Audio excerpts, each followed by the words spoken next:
Hello, everybody, and welcome back to the Chilluminati podcast, episode 292. As always, I'm one of your hosts, Mike Martin, joined by the peppy and cocky of LA, Jesse and Alex. Hello. Oh, hi. Hey there. Part of me feels like I should be cocky, but I also feel like out of the two of us, I'm also peppy. You're peppier than me for sure, just like purely on... Yeah, but I feel like because my last name, it's tough. This is a tough one. Peppy and cocky? Yeah. So these guys... I don't think Alex comes off as cocky, you know? Spelled Kokki. Yeah, I feel like my confidence, they're Dutch, right? These guys? Yeah, correct. Yeah. These are the guys that like, they had like a TV show. Yeah, from the 70s. Very, they're described as like a Laurel and Hardy-esque. Yeah, it's like a fat guy and a skinny guy. I remember these guys. Yep. From the Netherlands. There you go. They had a TV show in the 70s, Peppy and Cocky. Started working on a slapstick I don't know who that guy is. For children's television. They portrayed two sailors forced to take odd jobs because they inherited the ship. Their inherited ship ceased to function. Their ship broke. So now they had to take on odd jobs. It's it's literally like Asterisk and Obelisk or something like that. And there's like one who's like with a Mario guy, and there's one who's like the Luigi guy. Yeah. That's a great way to describe the one photo I see of them. If you don't, a Mario guy. If you don't know like comedians from 75 to 100 years ago, like Laurel and Hardy, especially if you're confused why one of them has a Hitler mustache, just forget about them. Think about Mario and Luigi. And when you have some time, go watch that sketch about them trying to bring that thing up the goddamn stairs. Because holy shit, Laurel and Hardy are hilarious. I think that's Laurel and Hardy. I don't know. I don't even know. I don't know the skit you're talking about. It's just them. It's like back in the day, there was nothing. There was no entertainment. So two guys trying to bring a fucking thing up some stairs was like a fucking movie. That was a whole. I mean, that's kind of the excitement of living back in that time, right? Like every creative idea on screen was new. So all of it is like, I remember seeing footage of like somebody watching the train coming at them video for the first time, and all of the audience ducking or moving out of the way because the brain just didn't really know what to do with that. You know what's crazy about that is you say that like, oh man, it was crazy. Those people back then, but there's an art exhibit where it's a boat and it's coming at you and it's modern and people watching that freak out. They can't handle it. I gotta see that. The bridge in China that it looks like it cracks, but really doesn't. And people are like freaking like, yeah, it's humans be stupid. We do that. We still stupid. The music box by Laurel and Hardy, just so you guys know, is 29 minutes long, and it's about them trying to bring a piano up some stairs in Echo Park for 29 minutes. Wow! Like they buy. Oh, and they're like they buy the piano. They go, like. But it's really just the bit is they try to take this shit up the stairs, and that's honestly. It may not be 29 minutes long, but I mean, Friends has that famous meme sketch of them taking a couch up the stairs that is just like... That is literally the same thing. It is literally a reference. It is literally a reference to the music box. It's not like, I guess it's not, it's what's funny is just funny always when presented the right way. Yeah. Which is our show. Welcome to it, everybody. That's us. Before that... Like Laurel and Hardy and the Mummy. Welcome back to Chilluminati. Taking boring old... pseudo facts and fringe science and making it fun. Yeah, that's what we do. We're like your science teacher, but we're indoctrinating stoners all over the world. We're like the Three Stooges. Yeah, exactly like the Three Stooges. A much more timely and modern reference. Listen, with the Department of Education gone, this is a prime opportunity for the Chilluminati. This is our time to step in. The actual Chilluminati to move in and maybe fill that void. I think they would do a really good job. Yeah, have you guys heard about Project 42069? It's actually going to change the world. It's a way to make it so that money is now weed, and everybody who's an asshole, grow your own money, dude, and everybody who's an asshole like just goes into like a little submarine that goes down to the bottom of the ocean. It's good stuff. It's good stuff. Is it a yellow submarine? Somebody channeled the Boston Baked Bean Boy when they wrote that. I think he's on the board. He's on the board for Project 42069. I don't think he likes to say it because he's into the legal. Well, he doesn't order to get this going, though, we need funding for Project 42069. Now, my project 69420 is so much better. Oh, yeah? It puts my priorities first. Fast forward 10 years and Jesse's on his own podcast and we're just complete opposite enemies. They put the 420 first. Yeah, They don't even know. Where's Zuck at? Where's Buffett at? We need to get him in there. We need a, where's Michael Dell, you know? They can go to patreon.com to fund us directly, actually. Yeah. Hey, you know what? Larry Ellison, if you're out there and you're just, No, please don't. if you're feeling crazy today, Larry, head on over to patreon.com/Chilluminati pod and drop, 100K. Look, I don't want to have to say some shit I don't believe. that's not how Patreon works. That's not how Patreon works. That's the secret tier on Patreon. I guess feel like it is a little bit. I guess he could like use the cloud to like destroy us or something, but I don't know. God, I hate billionaires. Thank you so much to today's sponsor, Factor. If you're ready to start optimizing your nutrition, but you don't got a lot of time, let me tell you Factor's for you. Factor has chef-made gourmet meals that make eating well super easy. They're dietitian approved and ready to heat in 2 minutes, so you can fuel right and feel great no matter what life throws at you. It arrives fresh, fully prepared, and perfect for any person who's active or has a busy lifestyle, from being a parent to just having a busy job to just having a lot of friends and you're always going on the go because you are a more social person than I'll ever be. You can also lose up to 8 pounds in 8 weeks with Factor Keto meals based on a randomized controlled clinical trial with Factor Keto. So obviously results will vary depending on diet and your own personal exercise. Just keep that in mind. With 40 options across 8 dietary preferences on the menu each week, it's easy to pick meals tailored to your goals. Choose from preferences like Calorie Smart, Protein Plus, or Keto. So to eat smart with Factor, you can get started over at factormeals.com/chill50off and then use code chill50off to get 50% off of your first box plus free shipping. That's code chill50off. That's CHILL50OFF at factormeals.com/chill50off, spelled the same way, and get 50% off plus free shipping on your first box. Thank you again to Factor for sponsoring today's episode. Speaking of millionaires, welcome to today's episode. It's not anything to do with millionaires. We are today. If this happened to Mathis, he would feel like I would feel like a millionaire. I might even feel like a billionaire. You know, the world would just be a joke to me if this happened to me.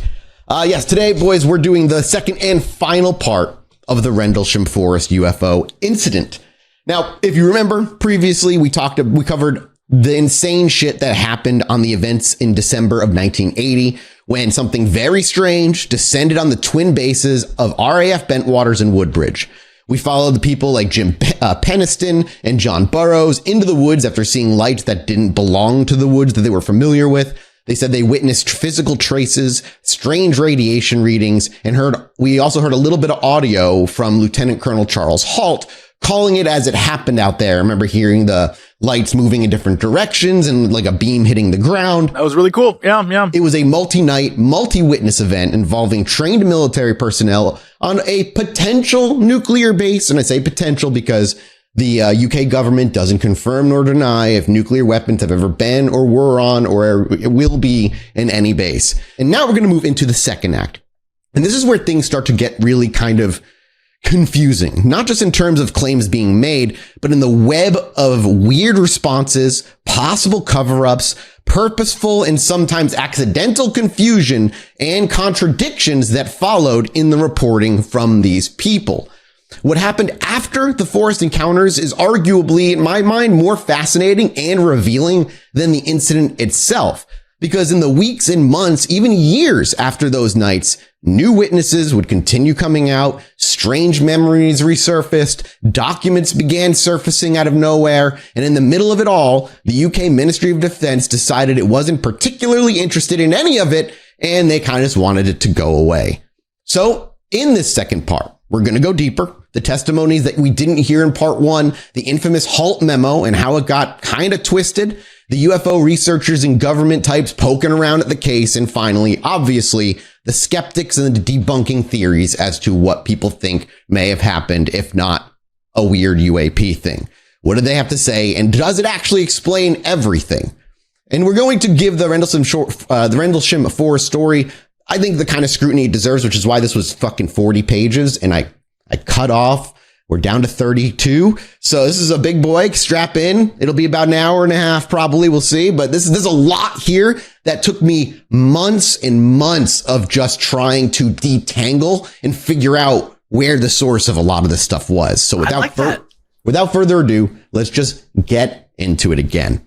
One of the remarkable things about the Rendlesham Forest incident is just the sheer number of people involved or aware of something strange going on. Part one, we kind of focused on Peniston, Burrows, Halt, but there were a ton of other people on base that had their own pieces of this weird UAP puzzle. So let's look at some of the additional ones, lesser known witness testimonies, because they kind of provide a crucial context into what was going on and how eager some of these people were just to insert themselves into something interesting that was going on in the base, even if they didn't actually witness anything at all. Now, one of the men we mentioned last week was Airman Ed Cabinsag. Cabinsag accompanied Peniston and Burrows into the woods in that first night. He's often kind of the forgotten third man, and according to the initial police statements that were later made public, Cabinsag's recollection was surprisingly unsensational. He said the trio saw some lights in the distance, but by the time they reached a farmer's field, the lights had vanished. In his statement, Cabinsag noted they eventually realized one light was coming from a beacon way off near the coast, which is where the Orford Ness lighthouse is, which we'll discuss a little bit later on. Essentially, his official version sounded like we just kind of chased some mysterious light, turned out to be a lighthouse, nothing landed. This kind of more flat retelling is in stark contrast to Peniston's claim of encountering a landed craft. Same with Burrows, who was with Peniston when it happened. And the question kind of lingers as why is there such a difference? And Smitty agrees. Smitty has been texting me utterly confused as to why there is such a difference while I've been sharing my research with him. He's a very good research conversationalist, Alex. So I want you to thank Smitty for me. I appreciate that. You know, he can't speak English, but he can read it really well. And so he's just been dying to be part of the show more. He does a great job. So why is there such a difference in this? Some UFO researchers kind of suspect that Cabinsag was maybe pressured to downplay what he saw. We'll talk about the immediate debriefings that happened afterward in a bit. And in years later, it emerged that Cabinsag allegedly admitted he'd been ordered to sign a false statement that concealed the more bizarre things he actually witnessed. And if that's true, obviously it's a bombshell because it suggests an immediate effort by someone up the chain of command to sanitize the reports coming out of Rendlesham. And Cabinsag himself then kind of faded into obscurity after that. Didn't really come back into the public eye, didn't really ever talk about it again. And we won't really ever know if that claim is true because he's never addressed the claim that he was forced to sign something. So that could just be pure rumor and speculation. Then we have Sergeant Adrian Bustinza.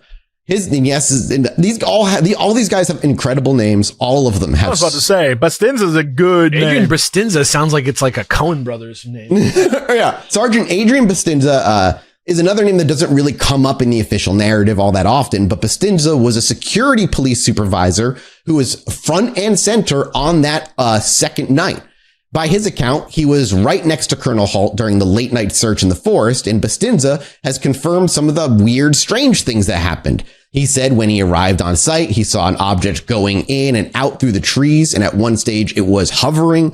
That corroborates Halt's description of a maneuvering light or object through the woods as well. And in some interviews, Bustinza even claimed a triangular craft appeared in a clearing, emanating a blinding light and a humming noise. He says he was there till the end. Literally, he recounted that after Halt left, he saw the craft take off. It lifted above the trees and zipped away at a 45-degree angle with super incredible speed, stayed completely silent. And as it departed, Bustinza said he felt a strong whoosh of wind from the displacement. This testimony from a hands-on guy would be useful, but it's debated if he was actually there or if he's inserting himself into the story and merely said he was witnessing these things, because both Burrows and Peniston never describe a triangular craft, never describe the things that he claimed he saw. But it still ends up raising other people's eyebrows. He was one of the sources for the more extreme versions of the events that night, too. He also went on to include claims of alien beings in the woods. According to Bustinza and another guy that we'll get into in a second, there were small entities with glowing eyes roaming around the landed craft. Like Prince from Apollonia. Yeah. And this is a huge leap from like the lights in the sky, more close encounters of the third kind style thing that was being described by Peniston and Burroughs. Not all of Bustinza's colleagues buy this aspect of his story either. Some suspect that not only was maybe his memories were influenced at best, or he was just straight up lying or exaggerating to be a more important part of the story. Bustinza himself later expressed frustration that his account was used to support some of the more far out narratives. Still, among all the witnesses, though, Bustinza still attempts to straddle that line when he's interviewed, saying that, like, no, I hate that people use my narrative to like fulfill their skeptical art. Yeah, he's a no my narrative kind of guy. It's narrative. But his claims are insane. I'm just going to leave it at that. I don't really believe any of them. Then another one, Larry Warren, the most boring name of the group, was maybe the most controversial figure in the Rendlesham Forest saga. If you recall in part 1 about the crazy idiots that I talked about that kind of just would eventually insert themselves into it, Larry is what I would consider the number one man that I was thinking about when writing. When he was a young airman on duty on those nights, and for years he remained anonymous while leaking sensationalist tidbits, by the way, of the UFO story to investigators. He eventually came out publicly with his own insane account. Warren claims he was present in the clearing on the second night, along with Sergeant Bustinza and dozens of others, and that he personally witnessed a craft landing and watched the entities depart from the craft. He then have a barbecue in the woods. Well, then a small red orb flew in from the coast, hovered, and then exploded into a structured craft that landed on the forest floor. I don't really understand like the image there. Yeah, like what are we talking? Like somebody throwing like a plastic toy and it like bounces once. And like, you know what I mean? Like, or maybe so a ship landed, then an orange orb came in, and then I imagine exploded into orange light and then revealed a craft, and a second craft landed. So like that craft is just like a little teleport ball. Yeah, I guess. Like you climb in it at home. I'm trying to imagine what this looks like, and I still can't. Like imagine you're at home and you climb into the ball ship with your family. And then you're just sitting there, and then you just shoot the ball to where you're going, right? Yeah. Like Noctis's knife in Final Fantasy 15. You throw that. You know what? Shit. I get it. You know what? And it hits, you go. And then, yeah. Maybe they're using that super solid light that we talked about in last week's minisode to slingshot themselves. That's the plot of League of Extraordinary Gentlemen. I've seen that movie. They make it. Well, there's a comic book by Alan Moore. Of course, you're talking about the comic book. I don't know why I thought you weren't talking about the comic book. They use hard light crystal to like shoot down out of an airship. Oh shit, that's cool. Yeah, Dr. Moriarty grabs it and falls into the sky. It's good. Well, it's fair. Of course, Dr. Moriarty. He's there. Of course, he's there. Okay. It's fair that you seem confused because he described the craft kind of very vaguely as well. He said it's about the size of a tank with no markings or windows, but it was so bright that he couldn't look at it straight on. So he even couldn't really get a good look at this thing. Definitely not a reason for him to not have to describe it.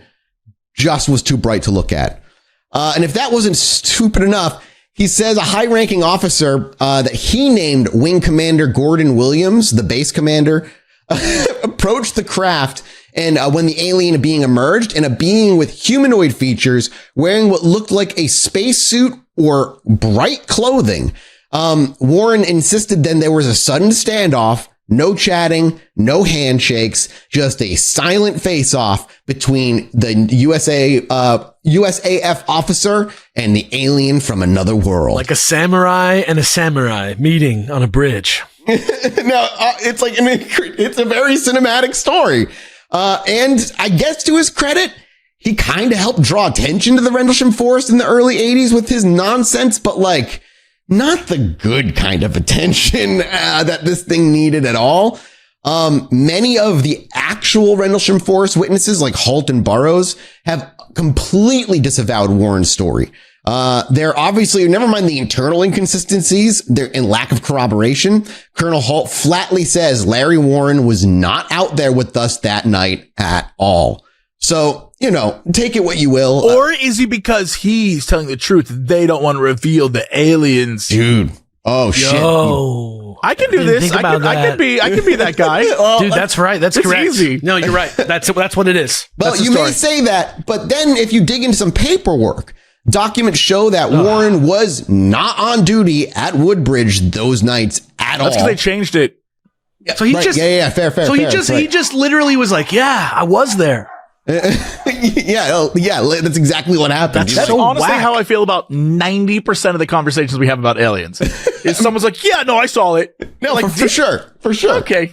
And even Sergeant Bustinza, who Warren often cites as being there, backing him up, has given mixed signals about Warren. So if the questionable guy is questioning somebody who's all like behind your story, you're kind of not in a great spot.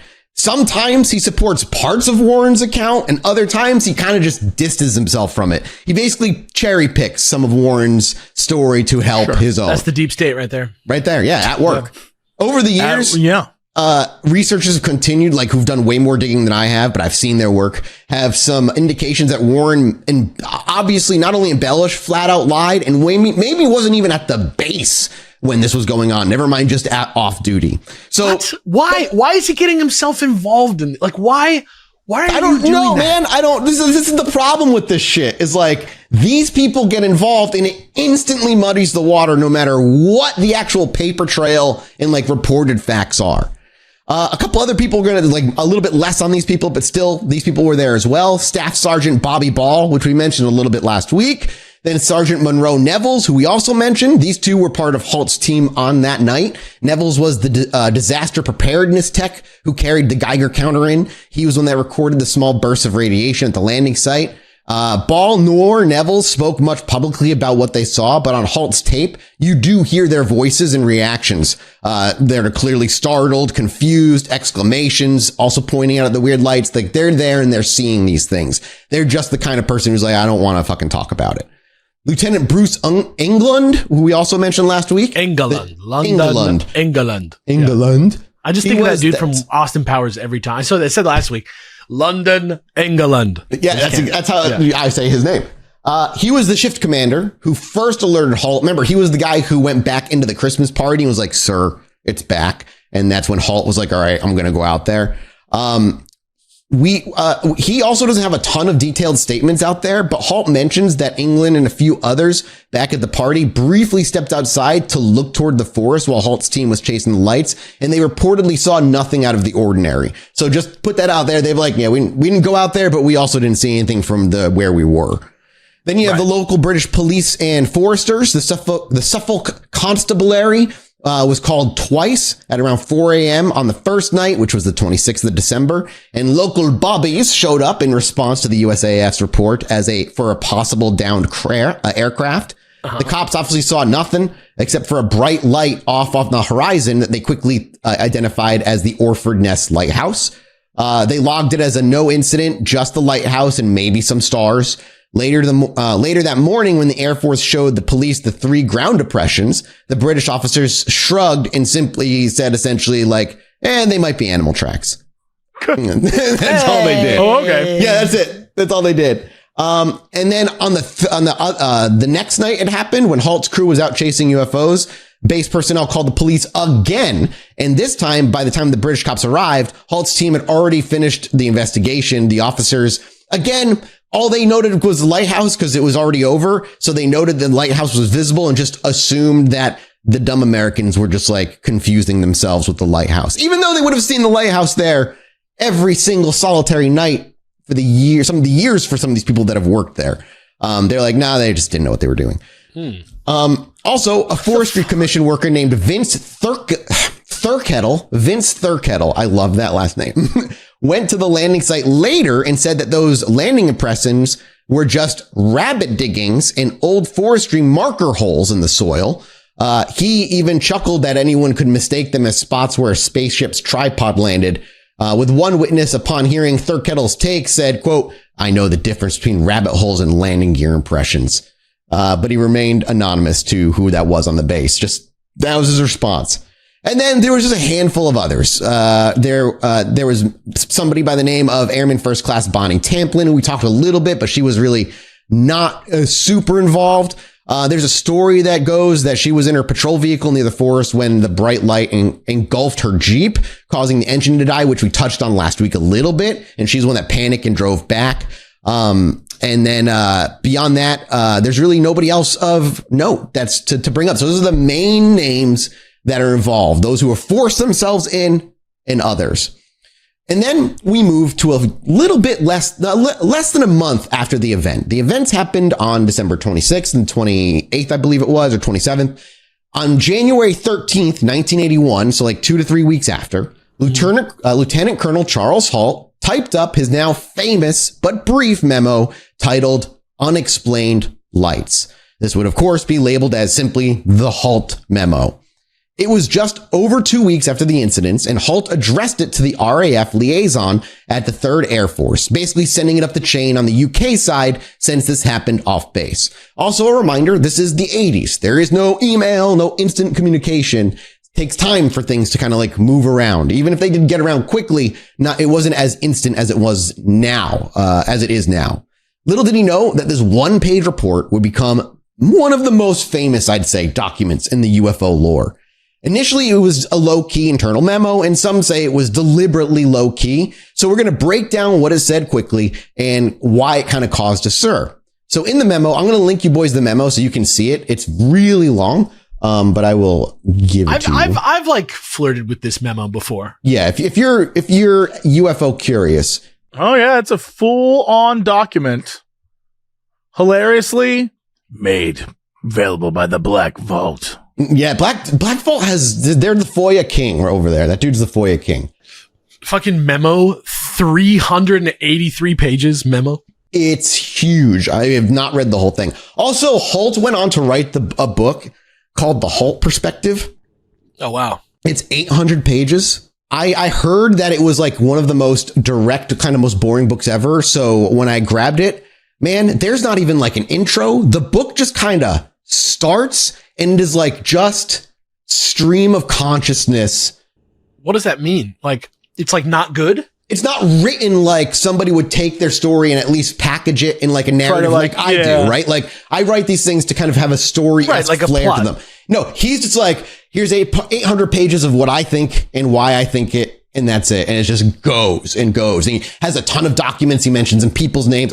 I did not read the whole thing. I didn't even get close to reading the whole thing. It's too fucking long. But just so you know, it's out there. If you really want to dig into it, it is out there. It's like $60. I think I got my copy of it on like used for like 40 something. So you can find it's still pretty expensive no matter where you find it. Yeah. So on January 13th, 1981, Halt typed up a brief memo titled Unexplained Lights. It was just 2 weeks after the incident, and Halt addressed it to the RAF liaison at the 3rd Air Force Base. So I'm going over this again. This would become one of the most famous documents in the UFO lore. In the memo, which has been released now, kind of scanned and released to the public, Halt gives a pretty matter-of-fact summary of the events.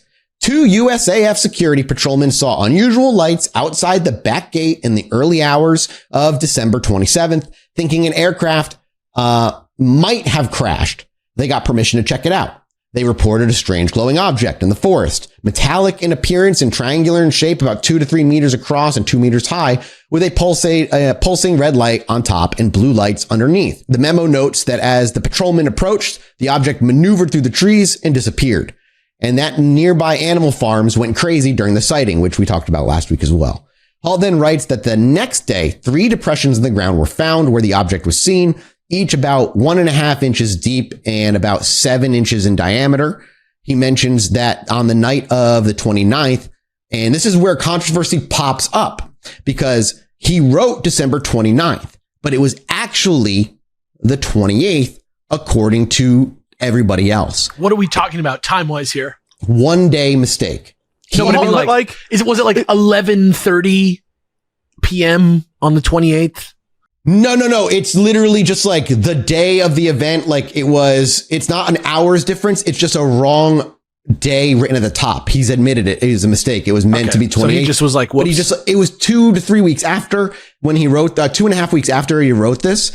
But this small mistake meant had an enormous repercussion on the entire story.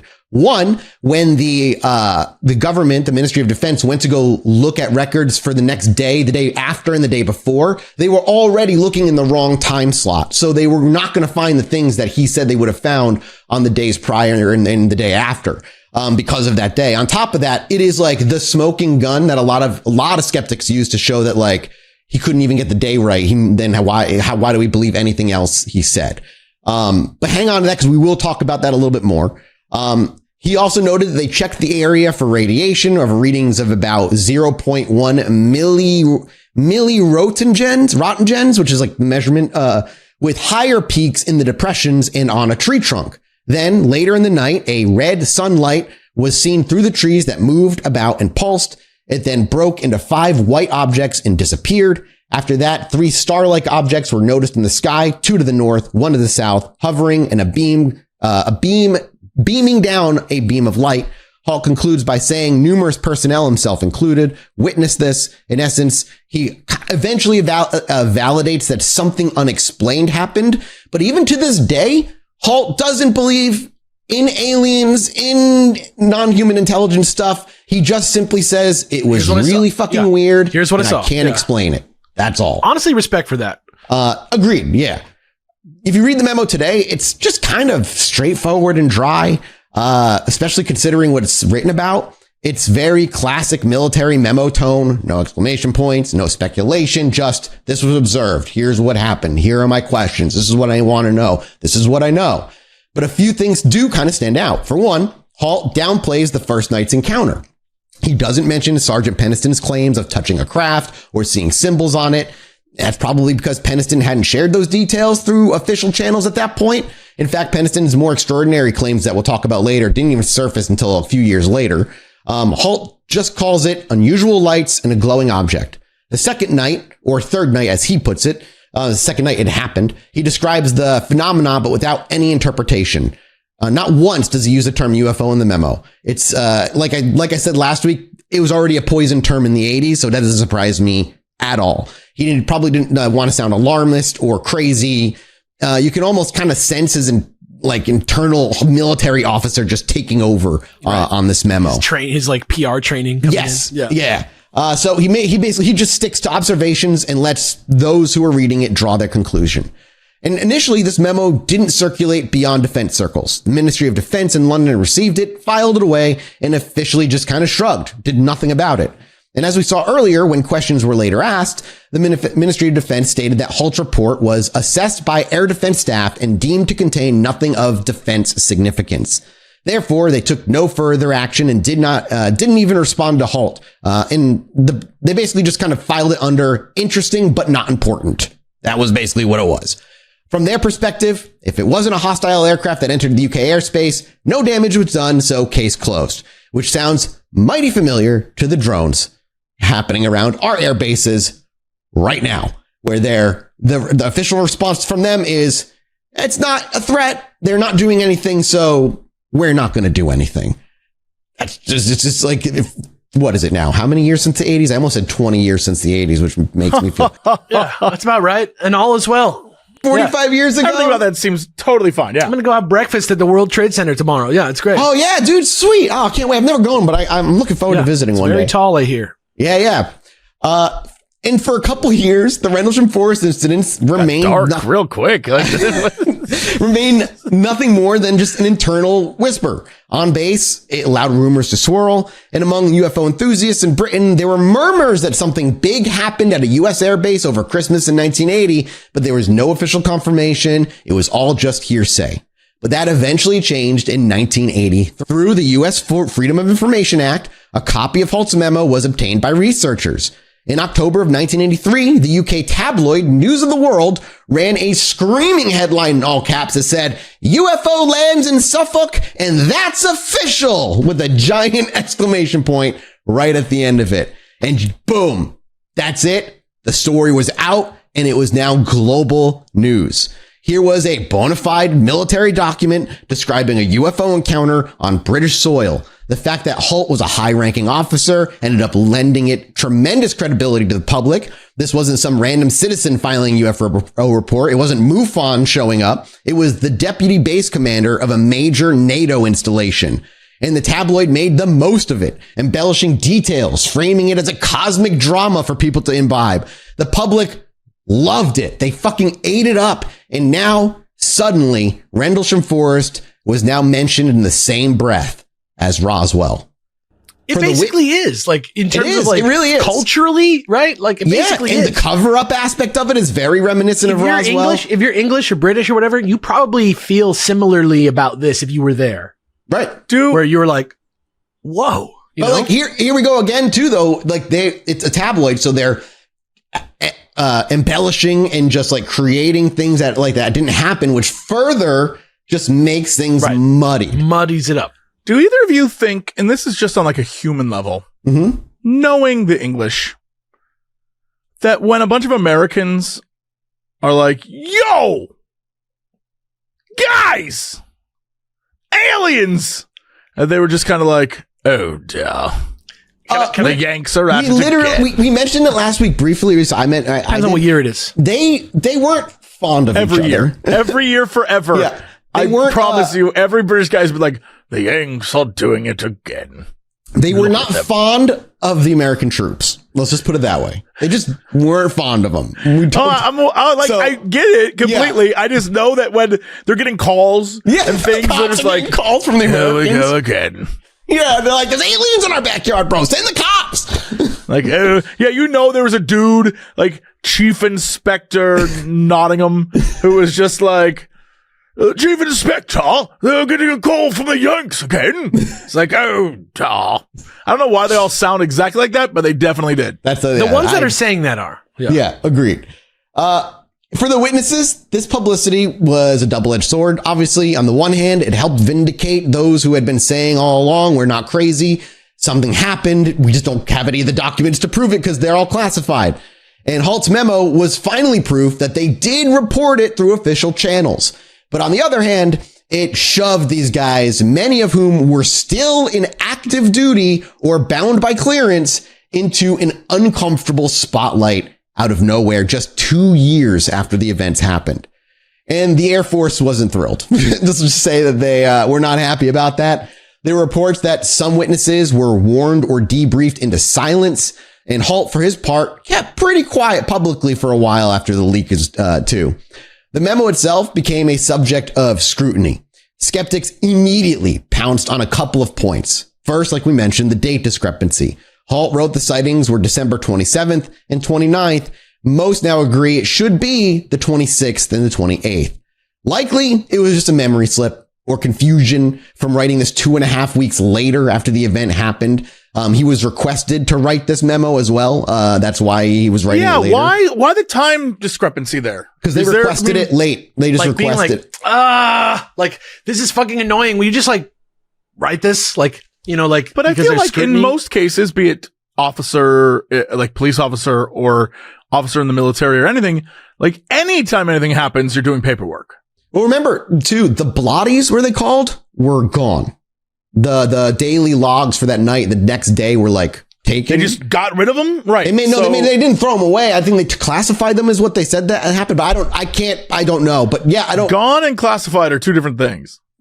Well, gone from their eyes because they were taken and classified, I should say.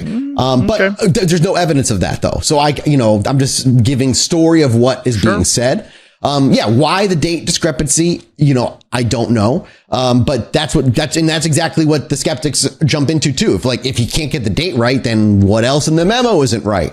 And then second, Halt mentioned radiation readings of 0.1 MR, calling them higher than normal. And the British MOD, Ministry of Defense, later noted that these levels were actually pretty close to background radiation. The UK average background is about 0.02 to 0.05. So 0.07 to 0.1 isn't a huge jump, but it is a notable It's more, increase. it's like almost double, right? Yeah, it's about double, but for the MOD apparently is fine. They say it's not like a crazy amount, levels of radiation, but it's we're not going like, to get, oh shit, aliens were here. Yeah. but we're going to get to if that's true in a minute, and with evidence. But yeah, despite the quibbles, the Halt memo has remained a pretty steady cornerstone of the case's credibility overall. Even today, people point to it and see, like, use this as the document and be like, see, the Air Force documented it. Da, da, da, da. They just, they use it as the end all be all. And while, yeah, it's hard for debunkers to ignore because it is a pretty black and white on government letterhead, it's still cautious to take it as it is because there are also a couple of inconsistencies with it, and it's worth to weigh both of those.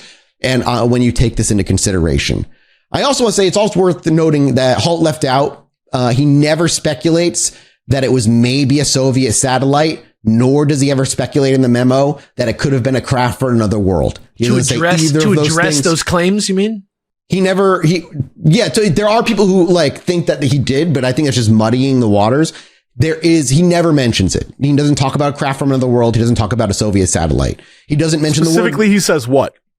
That it was unexplained, mysterious lights in the sky. That's it. Which he doesn't at least mention it's the an word, honest assessment. Yeah. He's like, I don't know what that is. Yeah.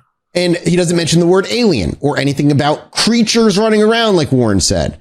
And while we have the audio tape where we hear him talking about the beam of light shooting to the ground, like we listened to last week, he did not include that in the memo. So we have the audio knowing that he talks about it, but he didn't put it in the memo for whatever reason. We don't really know why.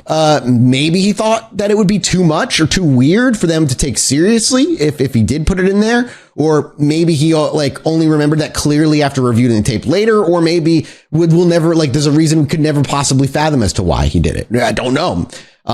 Either way, he did keep those out of the memo. The aftermath of the memo's leak was significant. Members of the UK Parliament started asking the government, what the fuck is this about UFOs at a US airbase?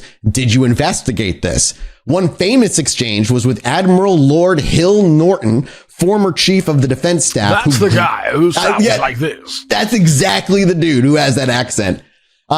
He questioned the Ministry of Defense, and his stance more or less was either, we read this quote last week. I had Jesse read it. This is the one that said either an alien craft landed near base, nuclear equipped base, or a bunch of Americans were essentially hallucinating and talking about imaginary UFOs. So that's his, either one. He said either scenario is of defense interest. Hill Norton suspected there was a cover-up, but the Ministry of Defense stonewalled, repeating that it was not deemed a threat, and so they didn't investigate further. The official posture has fueled conspiracy theorists that just even more fuel their fire, that the government knows more. Why aren't they showing it? Because it does seem implausible that a Cold War military command would truly just ignore something like this if something was zipping over a nuclearly equipped base. But we are going to explore the cover-up angle shortly. As the years went on, Colonel Halt himself became more vocal. He retired from the USAF and eventually decided to start speaking openly. In the 90s and early 2000s, Halt gave interviews and even signed affidavits asserting that the Rendlesham incident was real and unexplained, going so far as to say he believes it was of unknown origin that he had not seen our technology capable of, since no known technology that he had seen in his rank and file had anywhere near the abilities to maneuver like they were. He also then accused both the US and UK governments of quietly burying the case, which put him at odds with his former colleagues. In fact, Halt's own former boss, Colonel Ted Conrad, the base commander in 1980, which we mentioned briefly in the first episode, also broke his silence 30 years later to dispute Halt's version. Conrad basically said he went out in the forest the day after the first sighting and found nothing remarkable. He acknowledged something odd happened the first night, but he thought his people had misidentified lights. Conrad then said on the night Halt was out, Conrad, was at a holiday party, and that's when he heard Halt on the radio excited about lights. Conrad and others stepped outside and, quote, saw nothing that resembled Halt's description. None of them could. But he was at the Christmas party, like the other individual we talked about, and he said he also saw nothing. He basically implying that Halt might have gotten spooked by the lighthouse and some stars.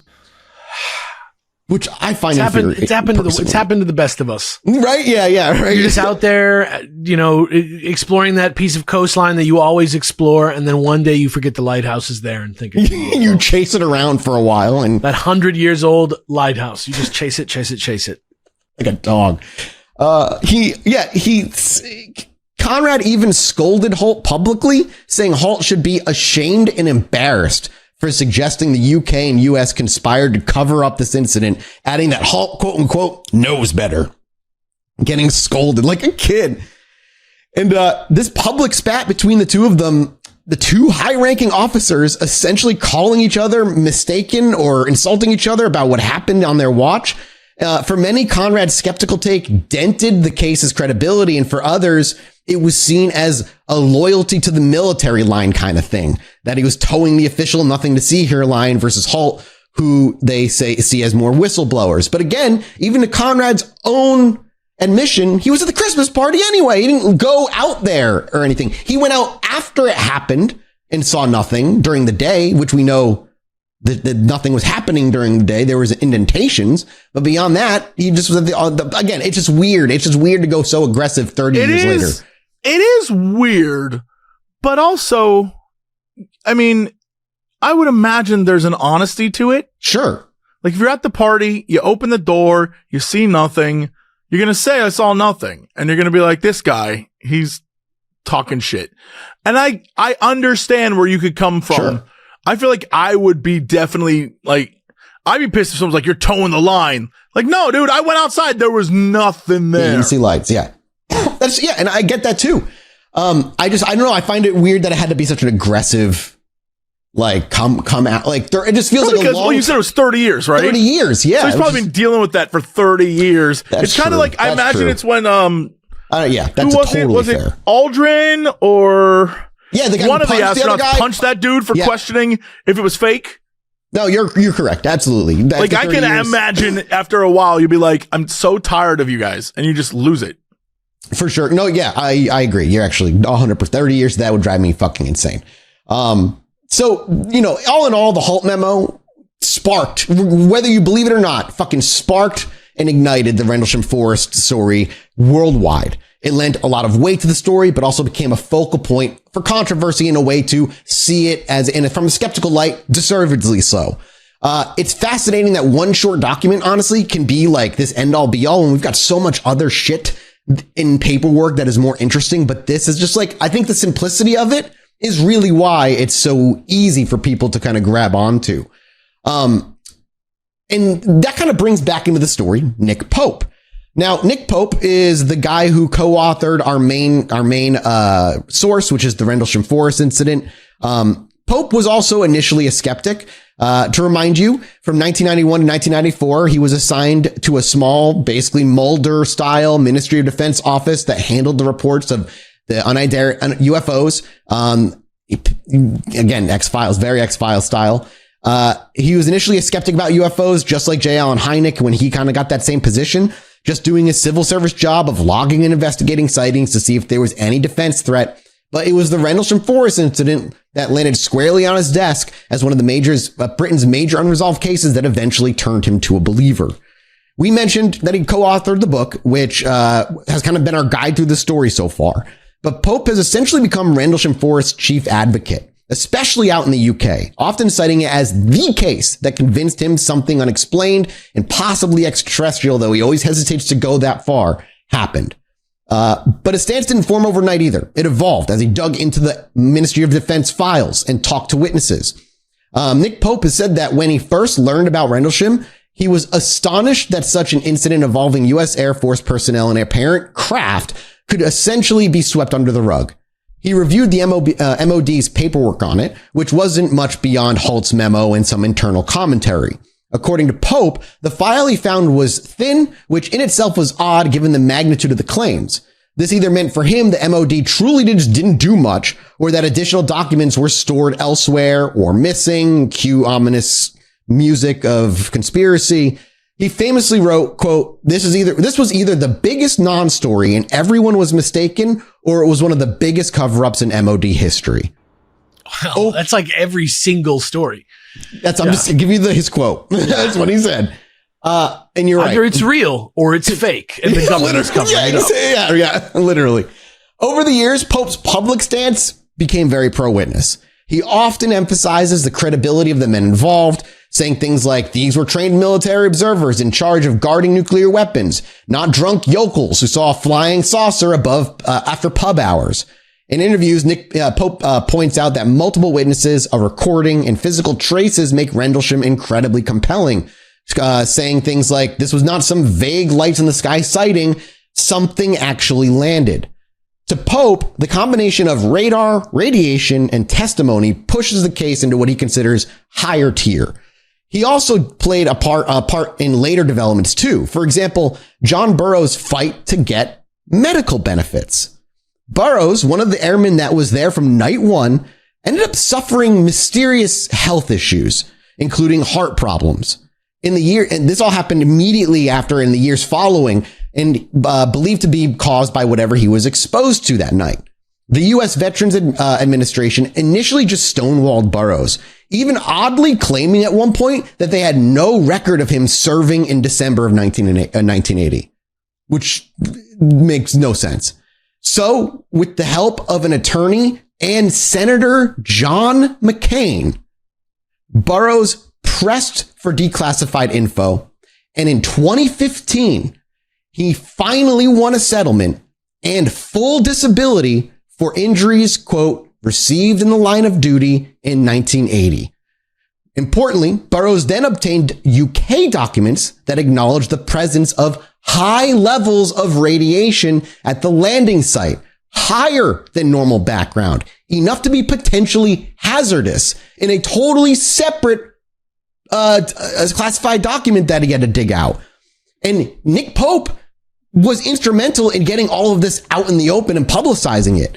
He even showed a memo which he had handwritten while at the MOD, noting that the Defense Intelligence staff speculated that the UFO might have emitted radiation that it could affect the bodies of those that came near it. Pope hailed Burroughs' VA victory as kind of like a de facto government acknowledged, which I would too if you were watching this dude fight for decades to get this shit covered. And like, it was undoubtedly an intriguing outcome, no matter how you look at it. The U.S. government, by granting Burroughs' claim, implicitly, in a way, accepted that something happened when he was there. But didn't we establish earlier that the radiation levels weren't that crazy? Right. This is a separate document that was declassified from the MOD. Sure. So this is like them saying that they were lying in the beginning? Well, it's not them who were lying. The guy who went with Burroughs reported the levels of radiation that he detected, and they're using that as their measure to compare it to. But apparently they may have, I could not find this particular paperwork in the Black Vault FOIA documents, but there's a separate document that shows that it was more dangerous and that the physical ailments he had are due to radiation poisoning. So the initial assumption of it being non-hazardous is like, wrong. You're non-hazardous, double what normal it should be, but like still non-hazardous is actually just bullshit. Correct. He had a heart issue. Like, he had a list of illnesses that were but only him? Other people had illnesses too. His was just like really bad. His was like one of the worst, for whatever reason. Yeah, we're going to talk more about the medical stuff later as well. There's more that we're going to cover, but yeah. So all that's to say, Pope's stance over time has just become more and more confident that whatever the explanation is for Rendlesham, it defies any conventional means or norms. And early on, he was careful not to shout aliens, instead just focusing on unexplained. But for him, as more witnesses came forward and as no prosaic explanation was ever offered for it, he began to openly entertain the idea of extraterrestrials. He said that if even one account like Peniston's touching a craft is true, then we're dealing with something truly extraordinary. He also often counters the skeptical theories, for instance, regarding the lighthouse theory. Pope points out that the airmen, like I've said, would have been fucking familiar with the lighthouse's appearance, the light at night, all these other things. And the lighthouse doesn't explain the shooting beam of light that hit the ground and the multiple lights that showed up around them and moved in and out close to them. That said, I would say Pope isn't beyond criticism. I went into so much fucking depth, guys. It's fucking crazy. Guy, yeah. He was like, skeptics say like he wants to believe and perhaps align facts to fit the extraterrestrial narrative. And one of those, I'd say, is an example of proof of that is the later evidence that is known as the binary code story, which we're now going to talk about pretty in depth. So Peniston, years later, one of the two that were physically in front of the craft, it was him and Burroughs, later came out and said that he had a binary code download that he forgot that he wrote down in his notebook that night. Pope, when you say binary code download, like it was, you mean it was telepathically put into his brain, and then he wrote it down. Not really a download, right? But like the Matrix, but like the Matrix, but not the Matrix. This is before the Matrix was a movie, though. This happened in the early 90s. Basically, Pope said and you can go look at the pictures of it. Pope included the binary code transcripts in the book that I'm using as my main source, kind of presenting them as part of Peniston's experience. But he kind of diplomatically says things like, when it comes to the binary code part, the tone changes and he says, "This is Jim's story. I'm just reporting it. Readers can make up their own minds." He very much is like, I don't know about this. He didn't wholly debunk it, nor did he wholly endorse it, which is kind of fence sitting a little bit, which is something critics also point out too, fairly enough. Being, kind of being in the public circuit for the UFO world, he does have an interest in keeping the Rendlesham story alive to a degree. But to be fair to Nick, he often underscores that not every weird event is a conspiracy. Sometimes it's just bureaucracy or incompetence. One of the quotes that he has in the book just simply says, "What often looks like conspiracy just turns out to be the boring gears of bureaucracy doing what they do." In the context of the MOD handling of UFOs, he means, I think sometimes the lack of action or loss of files isn't sinister cover up. It's literally just mundane government inefficiency. So he doesn't see Men in Black around every corner. He's not seeing a conspiracy there. Regarding Rendlesham, he does suspect there's at least a downplaying happening with it. He has kind of hinted that maybe the Americans and British privately maybe know more, maybe the radar data or intelligence info that never made it to public files, but he never could get far when he did his research and he couldn't get super deep with what he was looking for. Maybe he just being stonewalled or couldn't find it. One interesting evolution did come in recent years. Pope has embraced even some of the more stranger aspects, which is kind of bizarre, like the possibility of time travel, interdimensional future human theories, which is kind of bizarre. It's more modern takes of Pope, so take it what you will. He's mused about whether the craft could have been some ultra top secret U.S. experiment as well, or even something from our own future.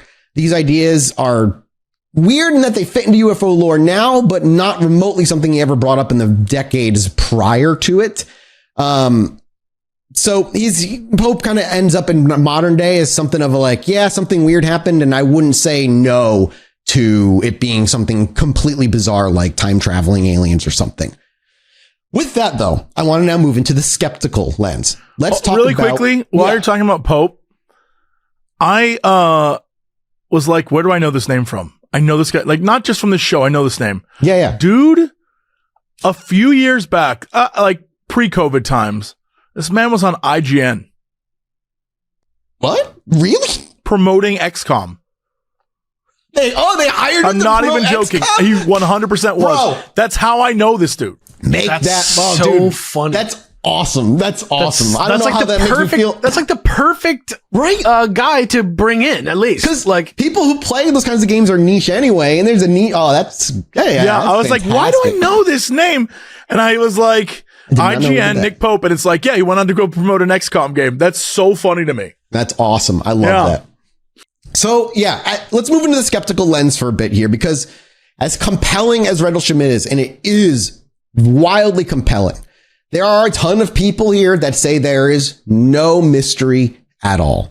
Just a perfect storm of misidentification, tricks of perception, and maybe a dash of hysteria to just explain all of this. And I'm going to try and cover all the major explanations. There are a ton of them, but there are quite a few that are prominent. Can I ask, like, in your mind, what is the base story? Because what we heard today was a bunch of addendums and a bunch of people being like, oh yeah, we stared at it, or there was this other thing happening, or like, what is the base? The base story is night one, lights were seen. They called it up the chain of command, got permission, went out. When they went out there, it was just about 4 or 5 of them. They saw the lights. It looked like one had landed. 2 of them split off. The people that stayed said they were gone for 10 minutes. The people that stayed felt like they were gone for 45 minutes. The 2 that went, Peniston and Burroughs, felt like they were gone for 10 minutes. There was a time difference. They went back. 28th, they go out. They see it. The indentations. They make castings. They make notes. Nothing happens then. The next night, Christmas party, post-Christmas or whatever, they come into the party and they're like, hey, it's back. That's when Halt goes out. That's when the recording starts. The audio recording is of the second one. We have the one where they're like, there's a beam of light. Yep, that's night number 2. The lights happen. They see him zipping around. No word on if they actually landed. Doesn't seem like they did, or at least if they landed, it was far away and they didn't see anything. Then they left. The end. Right. So at base, they see like the base level of what this story is. Day 1, lights day 2. are seen. They look weird. We go out to investigate. It seems weird. End. That's it. The first night is the 2 dudes see the ship. That's when the time dilation happened. Remember that? So they thought right, they were but going, like the ship they see, that was the one that had the weird symbol, not hieroglyphics that look like a Monster Energy drink. Yes. Yes. Yep. Okay. Yep. That's it. Yeah. That's the story. All the addendums. So actual aliens, no aliens, no triangle craft. None of that shit. I don't That's believe like 30 years later, people adding stuff to the story or whatever. Probably like 1 day later until 30 days later. You know? Yeah, because Bastinza and Warren were jumping in immediately almost. As soon as it was like a big rumor on base, they were trying to be like, we were there, bro. We were there. That's what they were doing. None of that is in remotely, in my opinion. Yeah, to impress the local townies. I get it. Yeah, man. What else are you fucking doing on the military base anyway? Going out, getting fish and chips, talking to the local dames, the dolls. The dames and the dolls. I talked to an alien. 80s? Jesus. Birds. They would have been birds. What year was this? No, they would have been 82, 81. Chicks, bro. Yeah. Chicks, bro. Yeah. All right. Let's talk about some of these skeptical explanations. Let's talk about the most obvious one, the one that's been brought up in the memo. You know, hearing it now, going from they used to be like, yeah, the birds, and then chicks. All it is just younger birds, and that's like creepy when you think about it. Anyway, moving on. Sorry. Oh, you're absolutely it just hit right. me. I was like, keep getting older. They say the same age. Say the same age. Chicks, man. Ugh. God, I hate that shit. Oh, God. Okay. The Orford Nest Lighthouse is the first one we're going to cover. Now, if you ask basically any skeptic, they almost immediately will say it's the Orford Nest Lighthouse. Or if you're British, the Bloody Orford Nest Lighthouse. Well, I'm sorry, what was that? The Bloody Orford Nest Lighthouse. Was that your redemption for your British accent last week? I don't remember how I tried last week. Your British accent last week was like, the lighthouse. Is it redemption? Then I don't know, maybe. We'll leave it to the internet to decide. It sounded like I was actually in England again. Excellent. I was like, oh my whoa. God. I was like, wow. Like, yeah, like, oh my gosh, I must be in the East End. Yeah, it really in 2025. Like yeah. Surprised you're still in the United States of America. What? No!